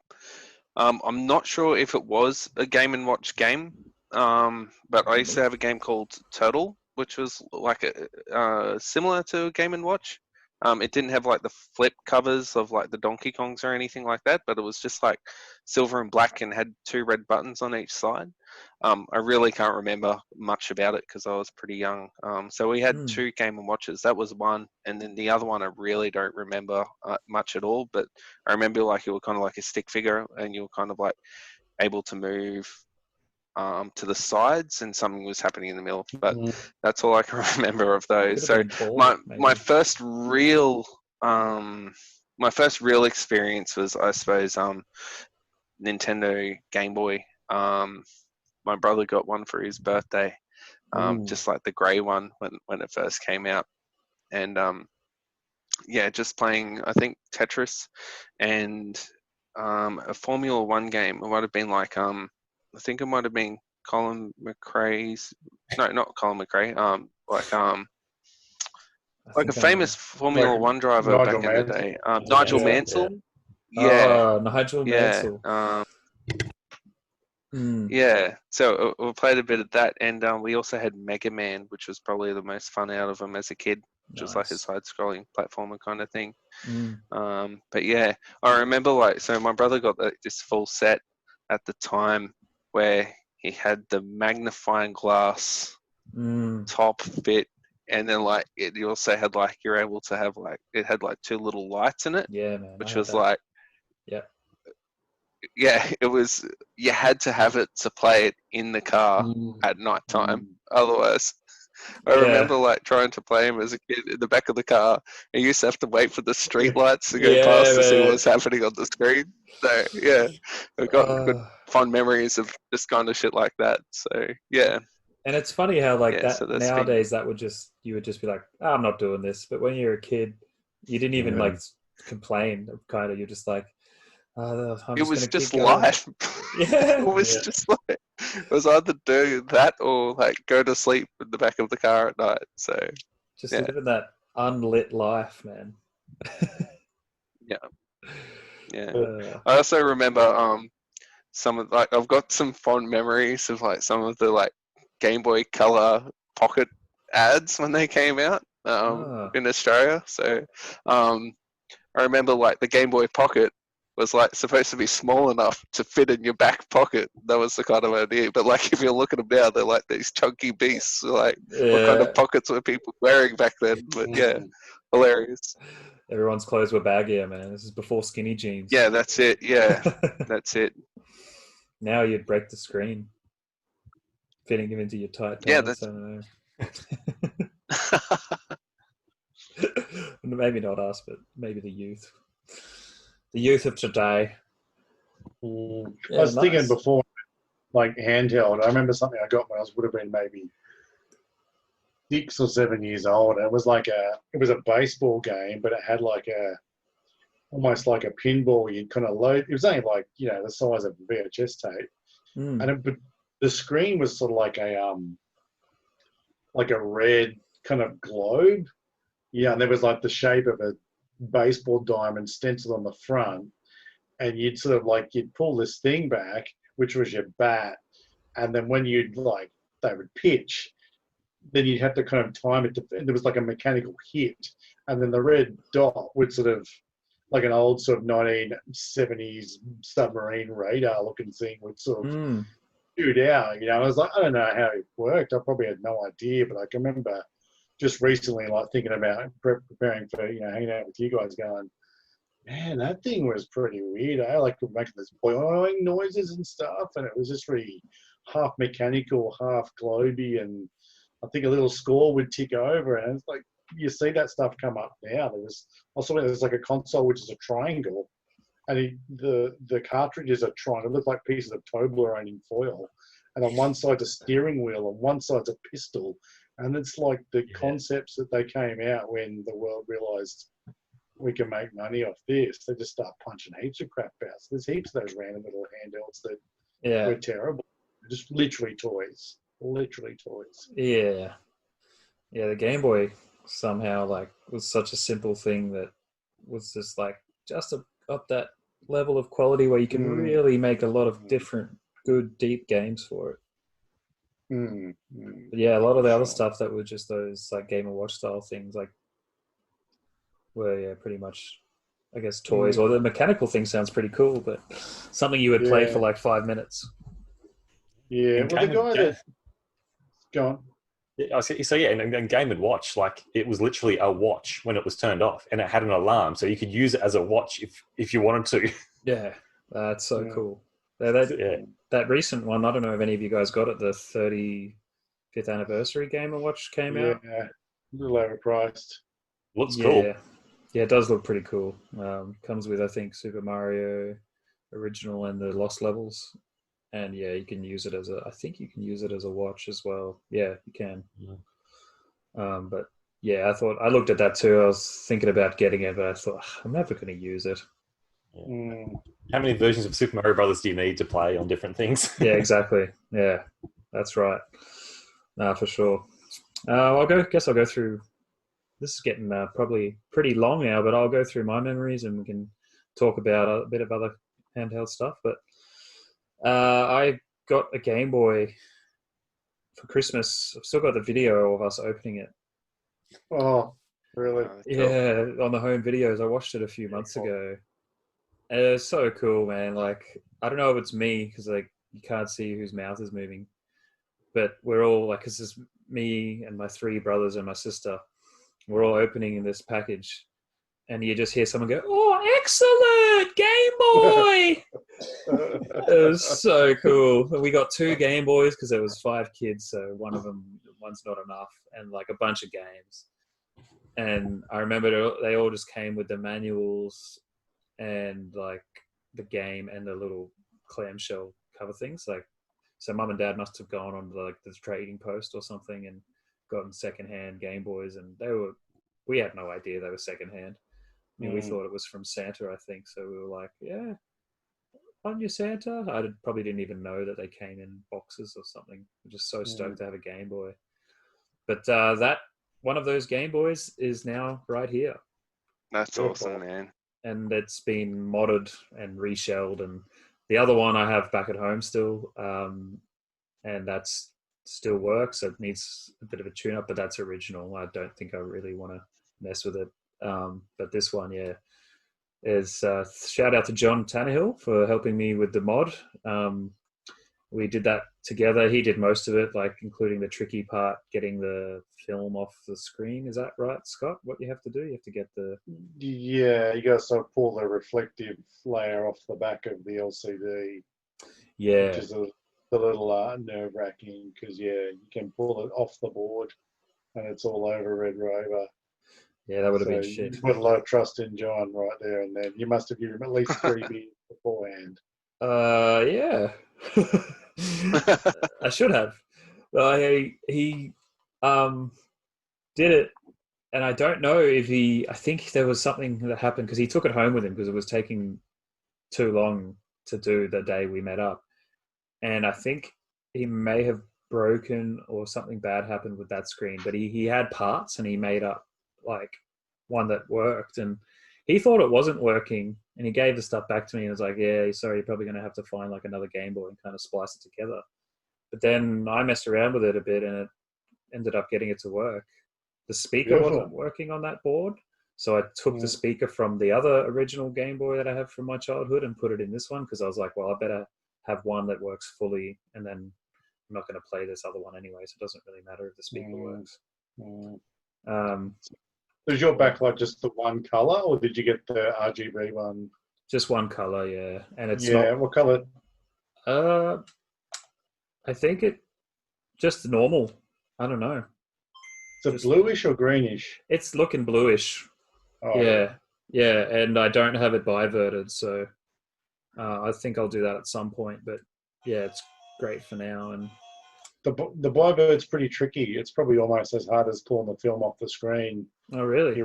You really do have to have a good sort of fine tip soldering iron, and you got to have soldering wick because you've got to come off the back of a chip. I mean, you can YouTube it for days, but you've got to get these. It blows me away because the bivert chip just you sort of desolder these 3 tiny legs off the side of a 12, 15 leg chip, and you just lift them 2 or 3, and then the Bivo chip just sort of slides under, and the pads are right there, and then you just drop through these 3 holes in the chip, which gives you your ground and your power and everything. And it's just like, fucking thank God for nerds, eh? Because it's just it just slots straight in. And it really does make a you have to then turn your because obviously we're turning your polarizing film around, but it really does. I would say, like when I first did mine, it was I had it all ready to go, and I was like, oh, that's pretty good, and I was like, really good. But then the Bivo chip probably cleans up about another 20%, just makes it that really crispness. Yeah. Well worth it. You sort of lose a lot of the blur. So Bivo means that it's like the dark pixels become light. Is that right? And the light basically, pixels become dark? reverse polarity. Basically, sort of like a negative. There's Mike's there. That's biverted, isn't it? Yeah. Mike? Yeah.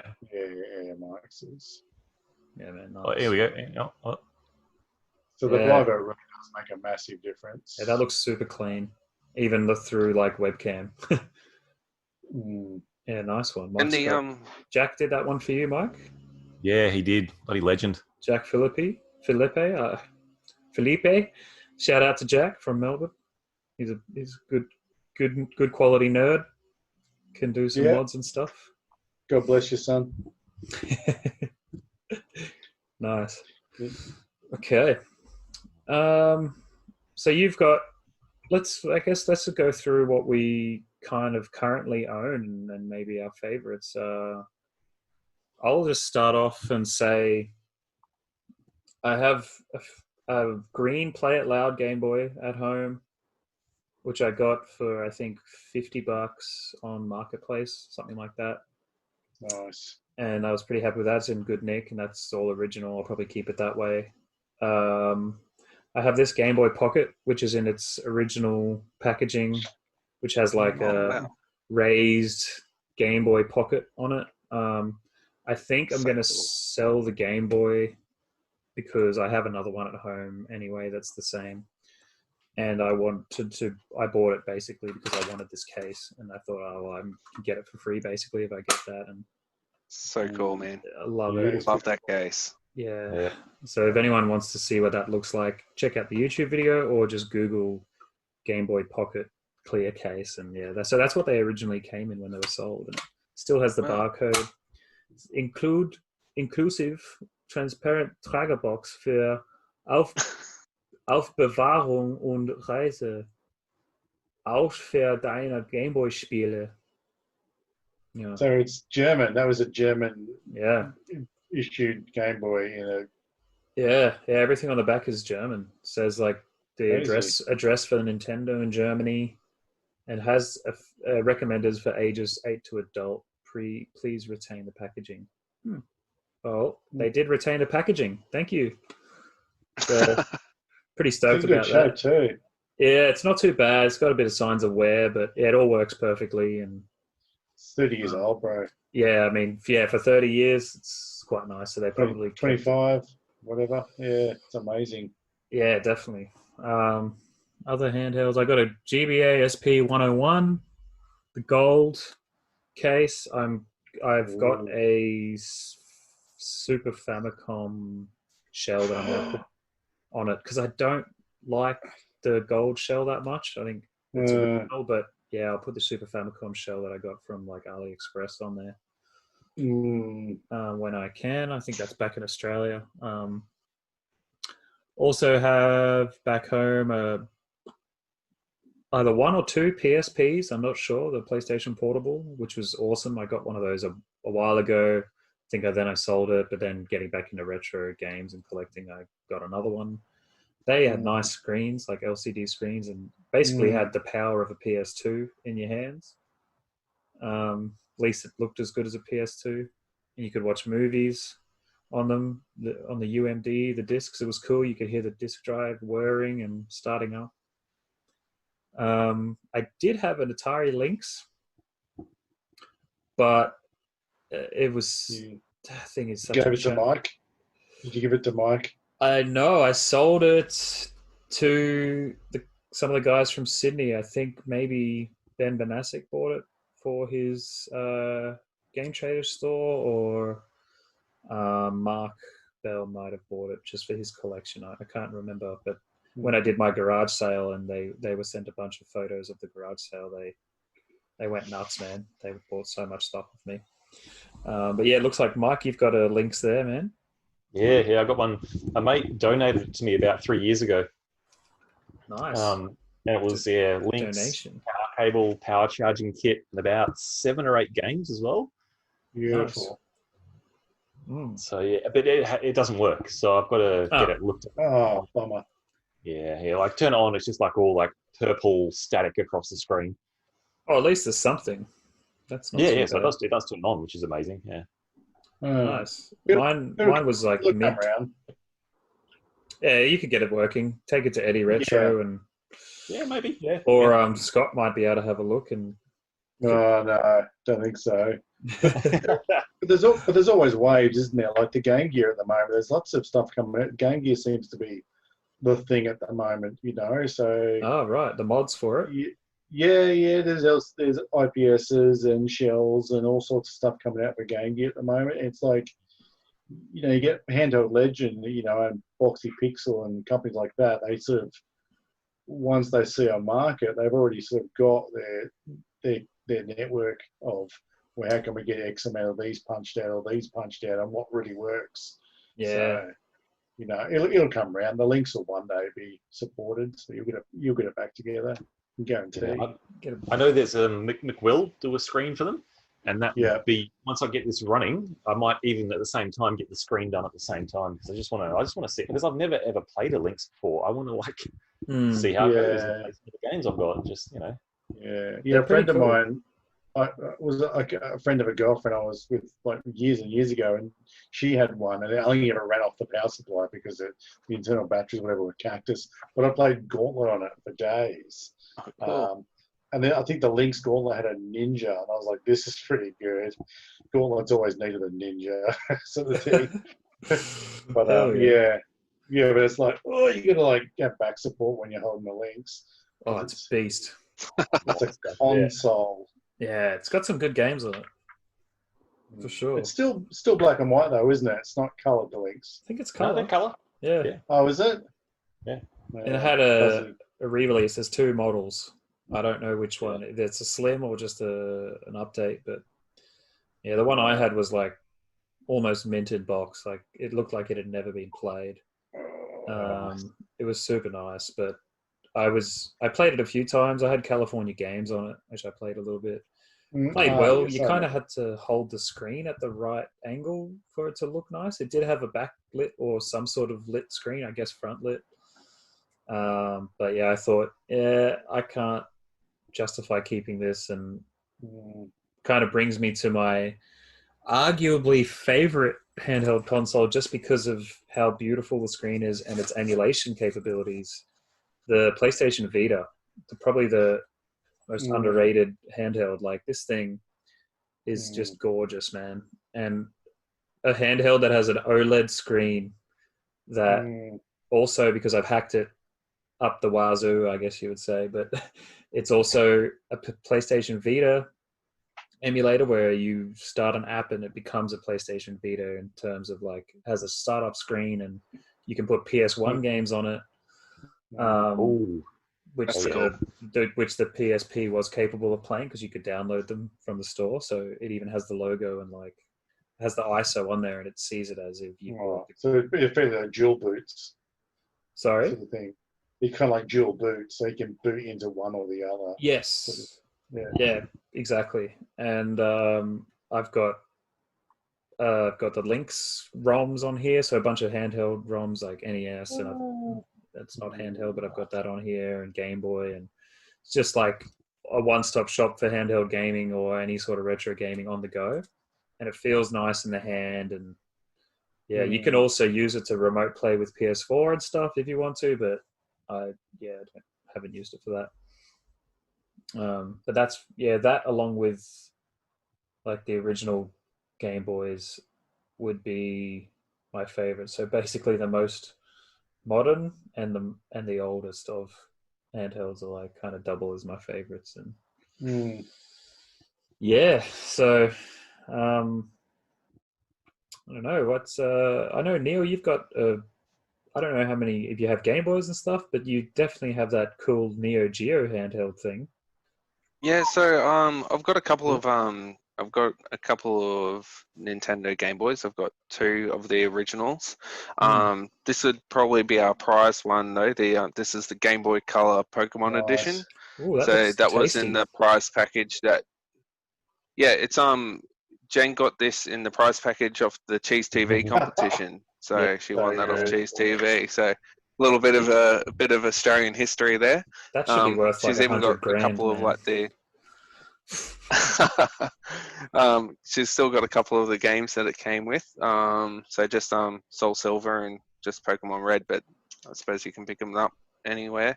Yeah, but do they I've got have this. Jared's It's like DNA on them? You know. yeah, that's true. That's true. I've got this like this is pretty much like I've only opened this like a couple of times. It's like the Pokemon Soul Silver version. And it came with like this little kind of like a Perky tracker. pocket kind of thing. Yeah, yeah. And I've still got that completely intact. So it's even Has the got little like tab in it, right? like a screen. Yeah, it's got the tab in it, so like the battery Oh, hasn't wow. actually been activated in that yet. So yeah, I've kept that in good nick. I But remember yeah, you told me my about favorite that. handheld would Sorry, yeah, you yeah, told me like about that, and yeah, they're I was worth like kind of interested $400 because now on eBay for like that yeah, one that's crazy. in that condition, man. Yeah, it's funny. I bought it on a holiday with Jen just before she got pregnant, so I never actually ended up opening it or playing it. But yeah, so it's pretty cool that it's just kind of like stayed around, and yeah, I got it from EB Games ages ago, brand new. So, but like yeah, as you were saying, like my favorite, unfortunately I can't get it out at the moment, but is the Neo Geo X. So the Neo Geo X actually came as a console and a handheld, and like you actually open it up and you can actually just pull the handheld out of the console. It's yeah, I wish I had some of the specs on it. But yeah, Nintendo stole the I've idea from Neo Geo, man. What the hell? That's a Switch. is that right? Yeah. No, Well, I like don't know, but I just realized like that's basically what the Switch is. True. oh yeah, yeah, yeah. So yeah, like it's kind of like the Neo Geo Holy X is shit. like it's like the Neo Geo shell It's like a fight of stick. the It's game. like, is it like the fight stick with the handheld inside it? So no, the handheld's actually inside the console. Right. I'll have to get some pictures for you, Yeah, I'm Scott. looking at some now. It's like there's a Neo Geo like Yeah, X Gold. Yeah, it's got the console with the thing inside it, and then like the fight stick. Like yeah, a fight stick attached to it. Oh my Yeah. god, that is So amazing.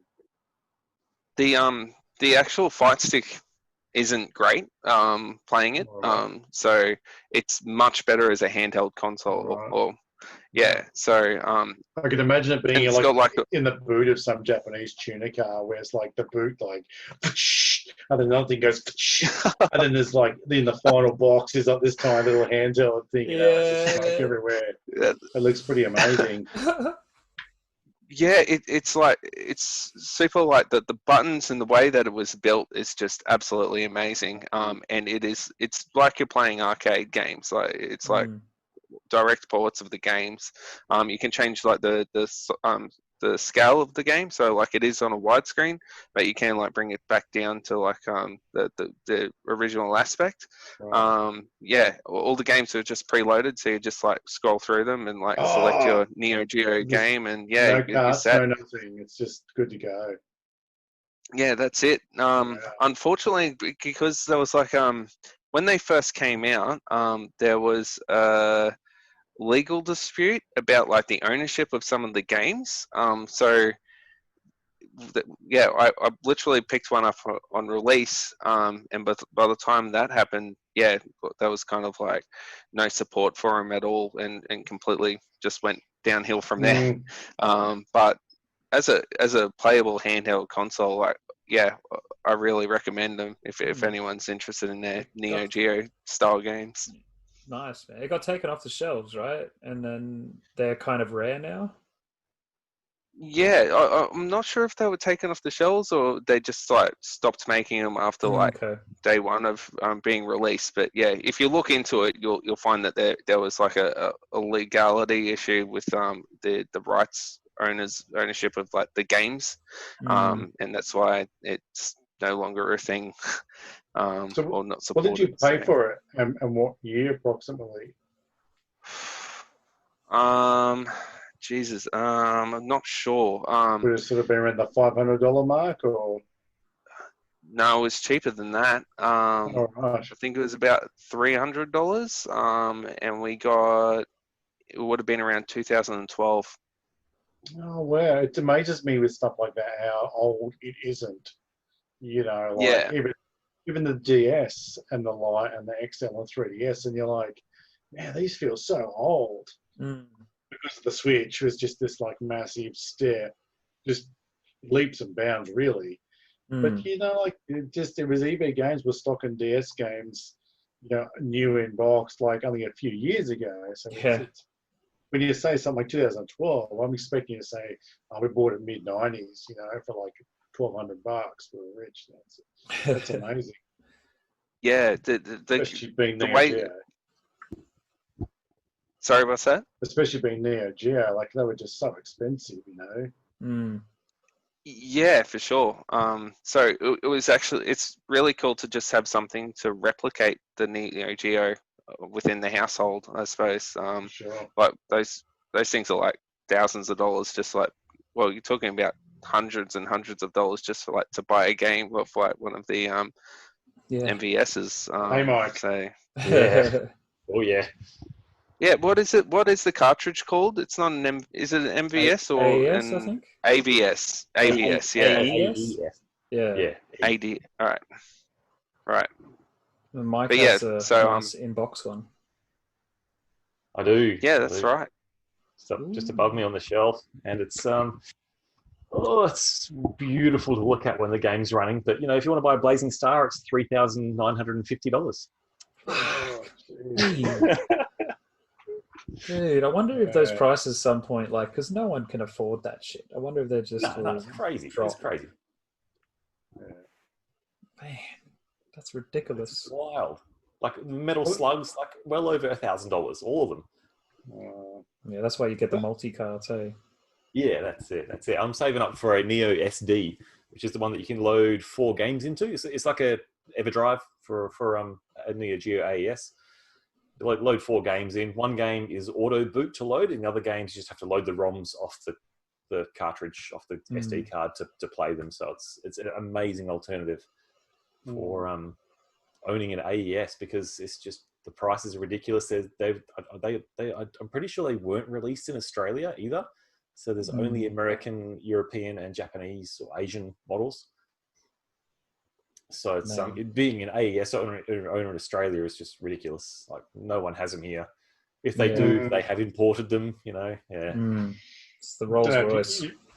Don't you ever watch any of those guys that do the whole like, you know, retro game hunting in Japan, and I'll walk into like, you know, Super Potato, and there's like 15 Neo Geos all kind of glad wrapped with a fight stick, just a pallet of them, and you're like, I don't know, is that good or is that bad? Is it good to know they exist, or is it shit to know they want $1,000 each and no one can have them? Yeah. Oh, it's crazy. The retro game shops in Japan is just, it's another beast. So cool though. What were we up to? Well, Neil's got the most gorgeous handheld amongst us by the sounds of it. That Pokemon one. No, that The Neo Geo, yeah. Yeah, might be talking it up a bit, but like, yeah, I just find it like obviously because it was made in like the 2012 around that mark, it just feels so neat and so good, so responsive, and like I said, it's like playing the arcades in your hands. So perfect. That's really cool. Nice. So what do you have in your collection, Mike? All right, so yeah, going from the start, I got the little Space Revenger thing from 1987. So cool. I've got that little LCD handheld, which is like a Game & Watch. And, the Game & Watch, the Donkey Kong Jr. still in the family, so it's not in my collection, but it still survives and still works, which is awesome. But yeah, in the games room here, we've got the DMG-01s. I've got my clear one, which is my absolute favorite. I love clear shelled consoles and controllers. So having that as like my first Game Boy was pretty amazing. Sick bastard. Experience. You like to see the insides of things. I do. I don't know why. It's a weird fascination. So I think I've got about 3 DNGO1s. I've got my brother's old yellow Play It Up. Hey, the old Play It Up Game Boy. Shout out to Play It Up. Woo! Best fucking podcast in the world.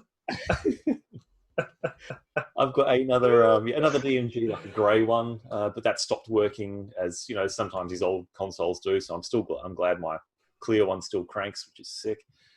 My original Nintendo DS as well, which I bought in 2008 before I went traveling to, so I had like a handheld for traveling with, because my DMGs were in boxes by then. Yeah, then what else have I got? DSi XL as well. I'll save that for the end and tell you what's my favourite. Also got the Atari Lynx, which was donated to me by a mate in Perth who's just like, you're the only person I know that likes old games. Here's my old Atari. Just take it. I'm like, dude, I'll give you some money. He's like, no, man, don't worry. Just have it. I'm like, oh, no way. So that was a pretty cool addition to the collection.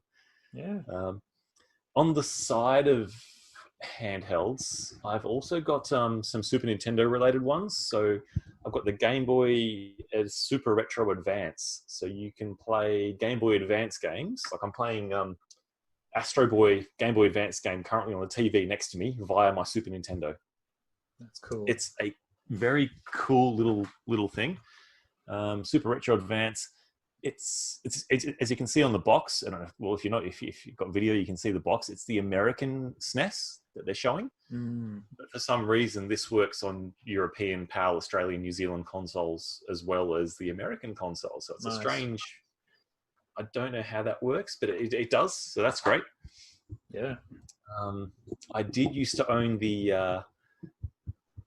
What's it called? The Game Boy Advance adapter for your GameCube. I had that for a while. Yeah. Game Boy Player. Yeah, like the Super Game Boy or something?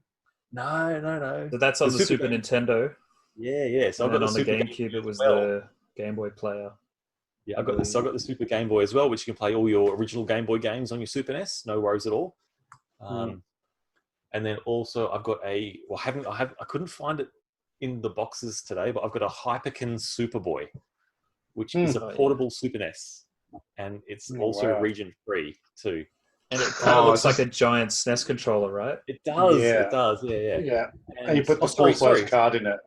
Sorry, so my one is not region free. Apologies on that. My one is the American NTSC version, so it'll play American and Japanese produced games. Okay. But if you plug in the Super Game Boy to your Hyperkin Superboy, it'll play all of your Game Boy original games because they are region free to start with. Yeah. Oh my god. Boy. So That basically, sounds like it would be just this monstrosity. it's hilarious. Handheld tower. Is that still handheld, or will have to play it on a ledge or something? Like you need arm support for that. It's bigger than a Game Boy. It's comfortable to hold, but and you can also plug it into your TV. So it has 2 Super Nintendo control ports on the front of it, so you can use it as a console as well as a handheld.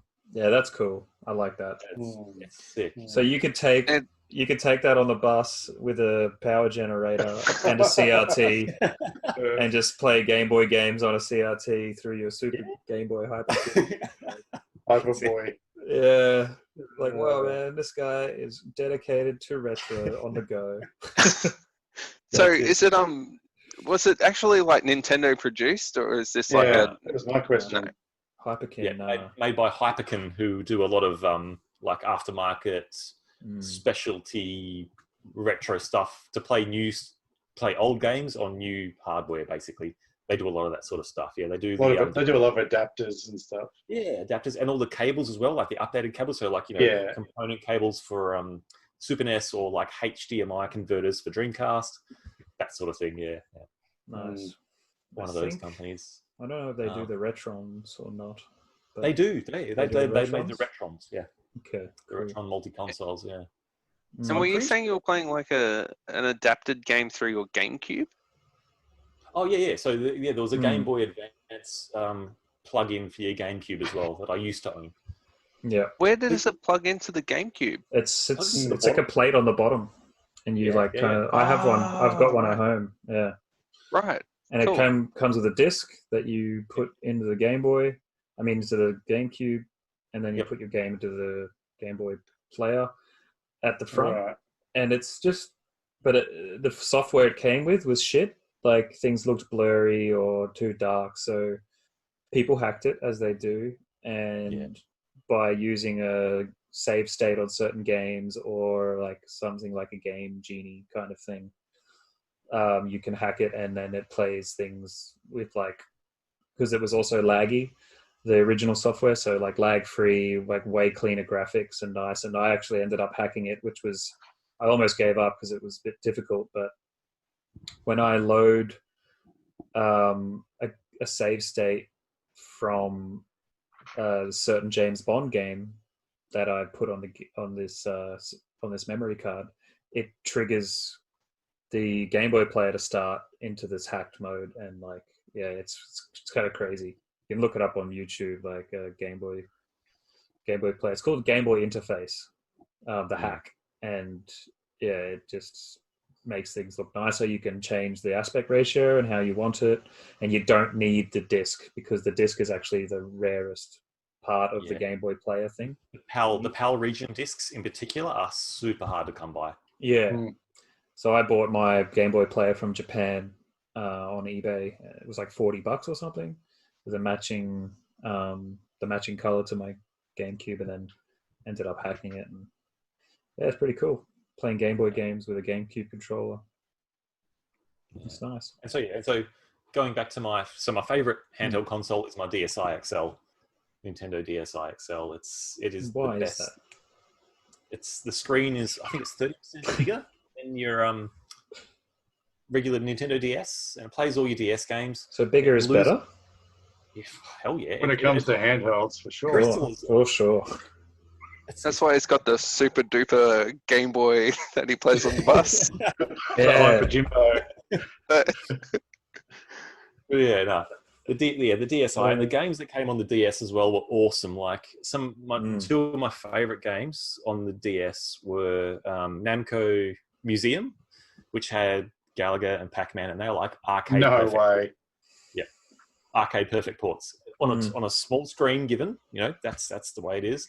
But on the DSi XL, it's just bigger and better, and you can play them pretty competently. And like playing Namco Museum DS is what taught me how to play Galaga, basically, like for scores when I started playing just for my own personal bests, which I guess I'm still doing.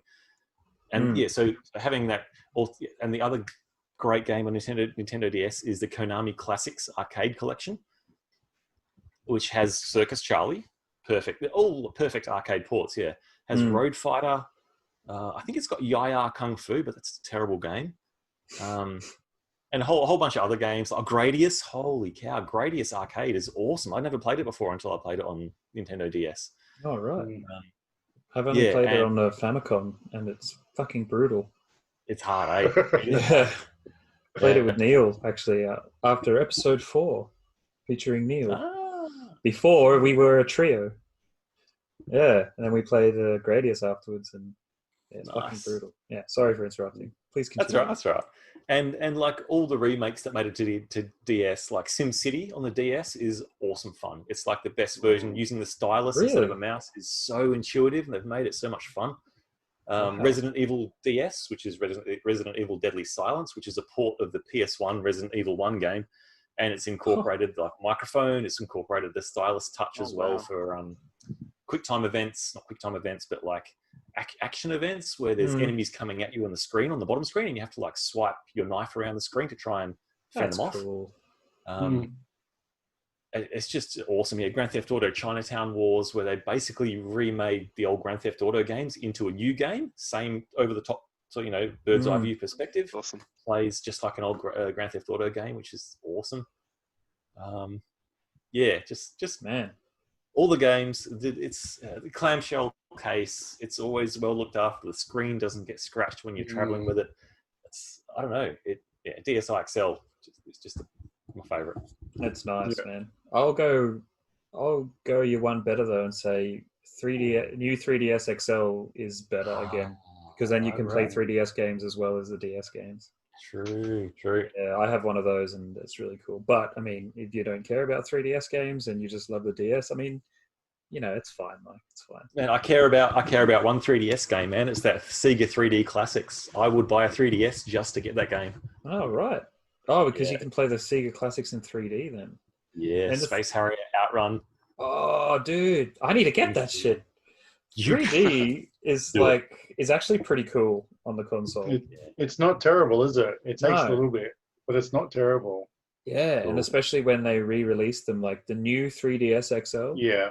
With it doesn't matter which angle you look at as much. Yeah. It's really cool. I've been playing a bit of Ultimate NES Remix on it, and it's just super cool. Like you play the NES versions of Donkey Kong and stuff, and you've got to beat a level in this amount of time. Just quick, fun little games, and then the more you play, the more you unlock. And Johnny Bund loves it. It's an amazing game. Awesome. All right. So what we went through Neil's and Mike's collection. We went through with you as well, Scott, and mine. I think did we? I think I've pretty much covered mine, more or less. Yeah, nice. Okay, well, I think it's interesting to hear a little bit about the history of the Game Boy. When I was reading it, I thought, this is pretty interesting. Maybe other nerds will enjoy this. So the Game Boy is an 8-bit handheld game console, and I had to kind of look up what 8-bit was, because I've heard 8-bit, 16-bit, 32 all of the time, and I never really knew what it was, but basically talks about the amount of information that system can hold. Maybe you guys know more about it than me. But yeah, that's kind of what that means. I really did a bad job of explaining that. Anyway, the first handheld in the Game Boy family was the DMG-01, and it was released in Japan on the 21st of April 1989. So more than 30 years ago. And North America 3 months later, and lastly in Europe, which I guess Australia is included, more than a year later. So those are the days where we had to wait for everything way longer. And it was designed by the same team that developed the Game & Watch series of handheld electronic games and several NES games. And that team was Satoru Okada, Gunpei Yokoi, and Nintendo Research and Development 1. So, despite it being technologically inferior to its fourth generation competitors, so like the Game Gear, the Lynx, and NEC's Turbo Express, the Game Boy received praise for its battery life and durability in its construction. And it quickly outsold the competition, selling 1 million units in the States within a few weeks. That's a lot back then, and an estimated 118 million units of the Game Boy and its successor, the Game Boy Color, have been sold worldwide. It's amazing. Yeah, that's why I guess you still see so many Game Boys around. Like 118 million is a lot. And to think that Sorry? To think that they're getting trimmed out and dwindling, and yet it still seems to be, if you're looking for them, the market is, in my opinion, saturated. Like I could, with $100 per unit, I could go and buy 10 tomorrow. Yeah, in decent condition, and that's just the people that are like, hey, I think someone might buy this. I'll put it in the marketplace. Yeah, for sure. It's amazing. Absolutely, man. It's also they're everywhere. To hear that it outsold its competitors with an inferior console. Yeah. It's just mind-boggling to think these days. They're still so many doing people it, man. are into But yeah, true. You're right. No, you're well and truly right there. Yeah. I don't think since the Wii, the Wii U, and the Switch, they've all been inferior to, I guess. But that's what Nintendo does. They don't really try to compete on power. They just sort of do innovation, accessibility, Versatility. Yeah. and using they have just like, the Zelda, Mario, Kirby, all these IPs, all these licenses that people will buy the console just to play them. So that I can't see them slowing down anytime soon. The Game Boy Pocket came out in '96, so like 7 years later, which is generally like, okay, that's time for a whole new system. They just released a smaller version, so like the Game Boy Slim, and the Game Boy Light. Then another 2 years after that, in '98 in Japan. So the Game Boy Light, like, it's still the same system, just another updated version. It's still going strong enough for them to release another one. When you think But that even in 10 years to '89, backlog it. yeah, I know that's way too long, eh? Like, they must have seen the flaws day two. So we'll see how long we can ride this out for. Yeah, absolutely, man. Oh, and it looks like, okay, so they include the Game Boy Advance as like a Game Boy. So production ceased of all Game Boys in 2003, and that includes the advances. So to think though that like the technology was inferior and like behind, I mean, yeah, it was kind of obsolete, not obsolete, but it was inferior in the '89 when it was released with its competitors, and then it's still going strong 10 years later, and they're re-releasing it, and it's amazing. But even the 101, the AGS 101, like, even that was the best screen a Game Boy ever had, and it was still terrible. Yeah, the 101, like compared to the 001 was atrocious. Like, yeah, if someone these days said, "Here, we're going to make these," you'd be like, "That's ridiculous. You can't. No one's going to buy that." But the 101 was the best it ever got.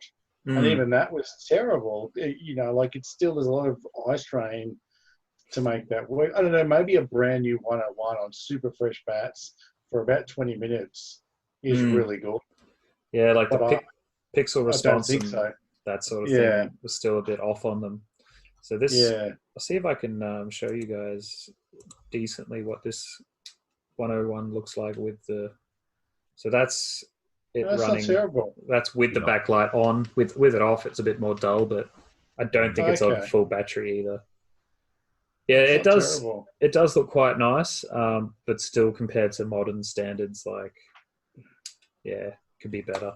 Could be OLED like the Vita, which is ridiculous.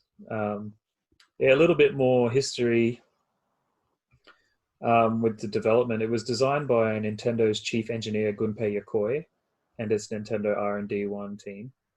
And that was following the popularity of the NES. And he talked to Nintendo president Hiroshi Yamauchi, saying that he could do a handheld system with interchangeable games like cartridges. And when he told him that the games were fun to play, so Yamauchi said they're fun to play, and they let him begin working on it. And then Yokoi felt that the console could be small, light, durable, and successful, and have a recognizable library of games. And Satoru Okada designed the mold of the console and cartridges. I just like saying these names. It's fun. Shigesato Itoi visited Nintendo and conceived the name Game Boy. So that person, Shigesato Itoi, is responsible for that amazing name. And when Yokoi showcased his console to Yamauchi, his reaction to the console was initially very poor, with a derogatory nickname Dame Game from Nintendo employees, in which Dame means hopeless or lame. So it seemed like, because I guess they were comparing it to the NES or something, that it was not going to be a success internally. Whoa. But which is funny to think, because it is still successful. Hank Rogers brought the game Tetris to Nintendo of America and convinced its president Minoru Arakawa to port it for the new system so it can reach a wider audience. And that was obviously a huge reason why the Game Boy was successful, because Tetris was just, everyone loved it. Arakawa agreed, and as a result, the game was ultimately bundled with the Game Boy, and the system was released in Japan in April, North America in July, and September the following year in Europe. We are bundled in with Europe for some reason, I guess. Yeah, so I just thought that was interesting. And then the Play It Louds came out in 1995. They released several models with colored cases. And they were actually known in Japan as Game Boy Bros, not Play It Loud, which I thought was interesting. Yeah, but this still is the same monochromatic screen. I mean, it's funny that that's what 6 years later, and they could have done some sort of update. Like, we don't need to. People are going to buy these anyway, and people are happy with them. And then the pocket and the light, and then all the accessories that you can get, and it's amazing. Yeah, with the camera. The camera's unreal, isn't it? And the printer. And the printer. Print the camera. Yeah. The Gunpei Yokoi dude, he actually started with Nintendo as like a kind of janitor maintenance guy, like down in Basement 3. Oh. He was not in any way qualified to be where he was at the end of his life. And the first thing he made in his own time was one of those kind of like concertina contracting reachy hand things, like the actual boxing glove. Mm-hmm. And he made this thing out of scraps and crap during his own time. And they're like, that's pretty rad, because this is when Nintendo was still making like game cards and things like that. Yeah. And the toy industry was going off post World War II. It's hard to get hold of metal, let alone make a toy out of it. And he made this thing out of scraps and crap. And they're sort of like, that's pretty rad. What else can you do? And they needed to make it into a game. So he actually made like these 3 little kind of balls that you had to pick it up and put in a cup. And that was where he started. And they kind of like, this dude's pretty switched. And obviously he went on to do a lot more stuff, including eventually being the man behind the Game Boy and R&D 1, I mean, there was R&D 3. So he was the beginning of probably Nintendo's real... Nintendo pretty much died on the bed at least twice. And he was the reason for that last real resurgence of Nintendo up out of, post-World War II into something in the world, because he kind of wanted to go, his dream was to go, we can go a bit bigger than just Japan. And Japan being very insular in a lot of their trade is like, we just like what we do. We have enough to sell here. And he's like, we can do this. We can do this. And he trotted off and things went well. Yeah, they're just a monster now. They just... Yeah, they are. But they were always jerks. They were always they were slapping cease and desist on people since the printing press was invented, as soon as they were all doing jerky stuff, always. But that's kind of ruthless. They're pretty, businesses like that.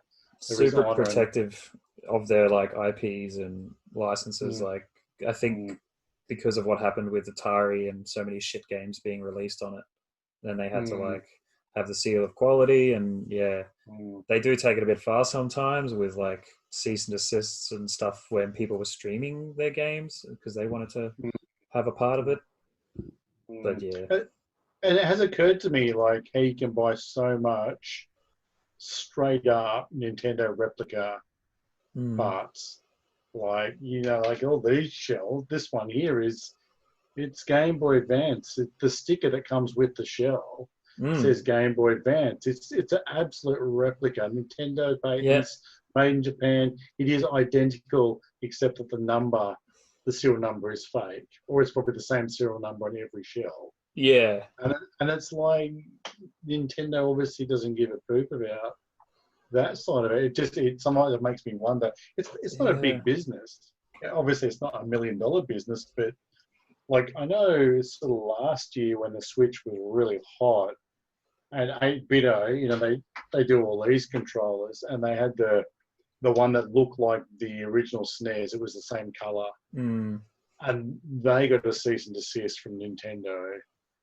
And it was like months later, Nintendo brought out their Bluetooth controller that looked like the original SNES/Famicom, So obviously, what interests them, they're going to step up and start slapping desks. But it's still amazing. So, with the Game Boy thing, they've just sort of gone, whatever, you guys can have that. Because they're not doing anything with it. No, we're well beyond that. But they might, if they, which I think would be fucking cool, if they do like a Game Boy Classic or a Game Boy Mini, and they release it with pre-built-in stuff, then Nintendo might start slapping like cease and desists on these third-party like Game Boy parts manufacturers, because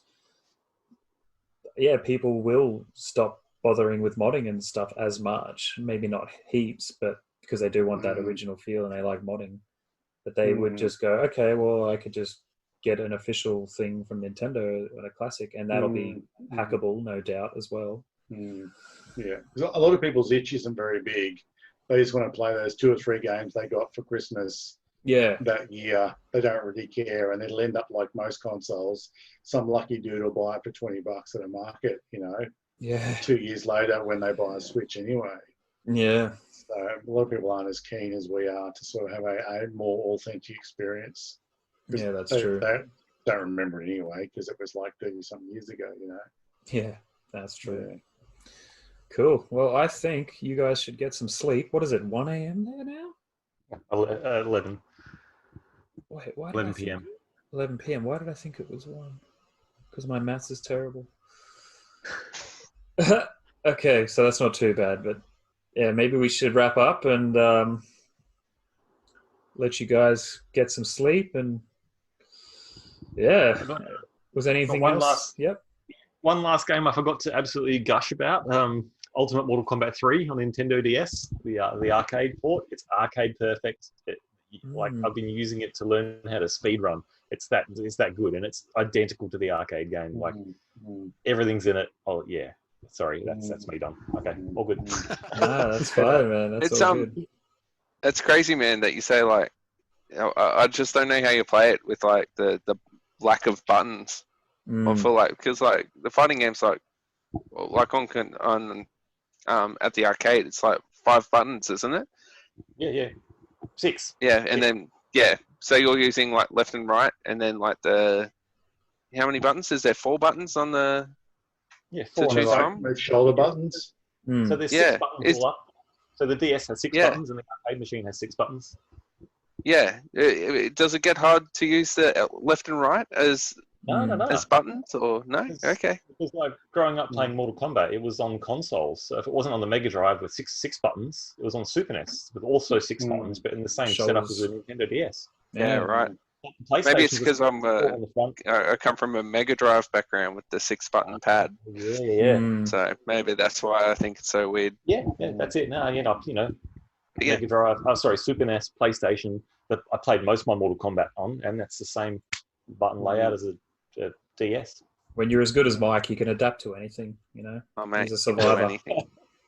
It does take me a while to get back into the arcade machine when I'm using the actual arcade stick and buttons. It does take a good couple of 10 minutes or so to get fluid again. Yeah, nice. Cool. Was there anything else anyone wanted to bring up or chat about? Oh, I could talk all night, to be honest. One thing I noticed about the 3DS when we got it going, because I did a mod on mine, just like a software mod. So it's everything after that is, free. And I helped a mate do the same. And then we, whatever the Mario Kart that comes for the 3DS, then you can just sit in the room with another 3DS and create an ad hoc network. So it just Wi-Fi's from one to the other. You don't need your house. You don't need Bluetooth. And there was 0 lag.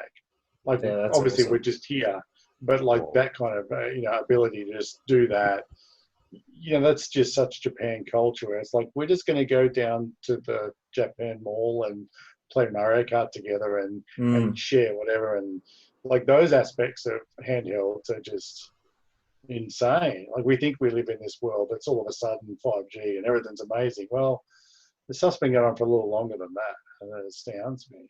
Even when John was over and I first got my GBO, we played a bit of link cable stuff, and I know you and Mike have played a bit of link cable Tetris. Oh, it's so cool.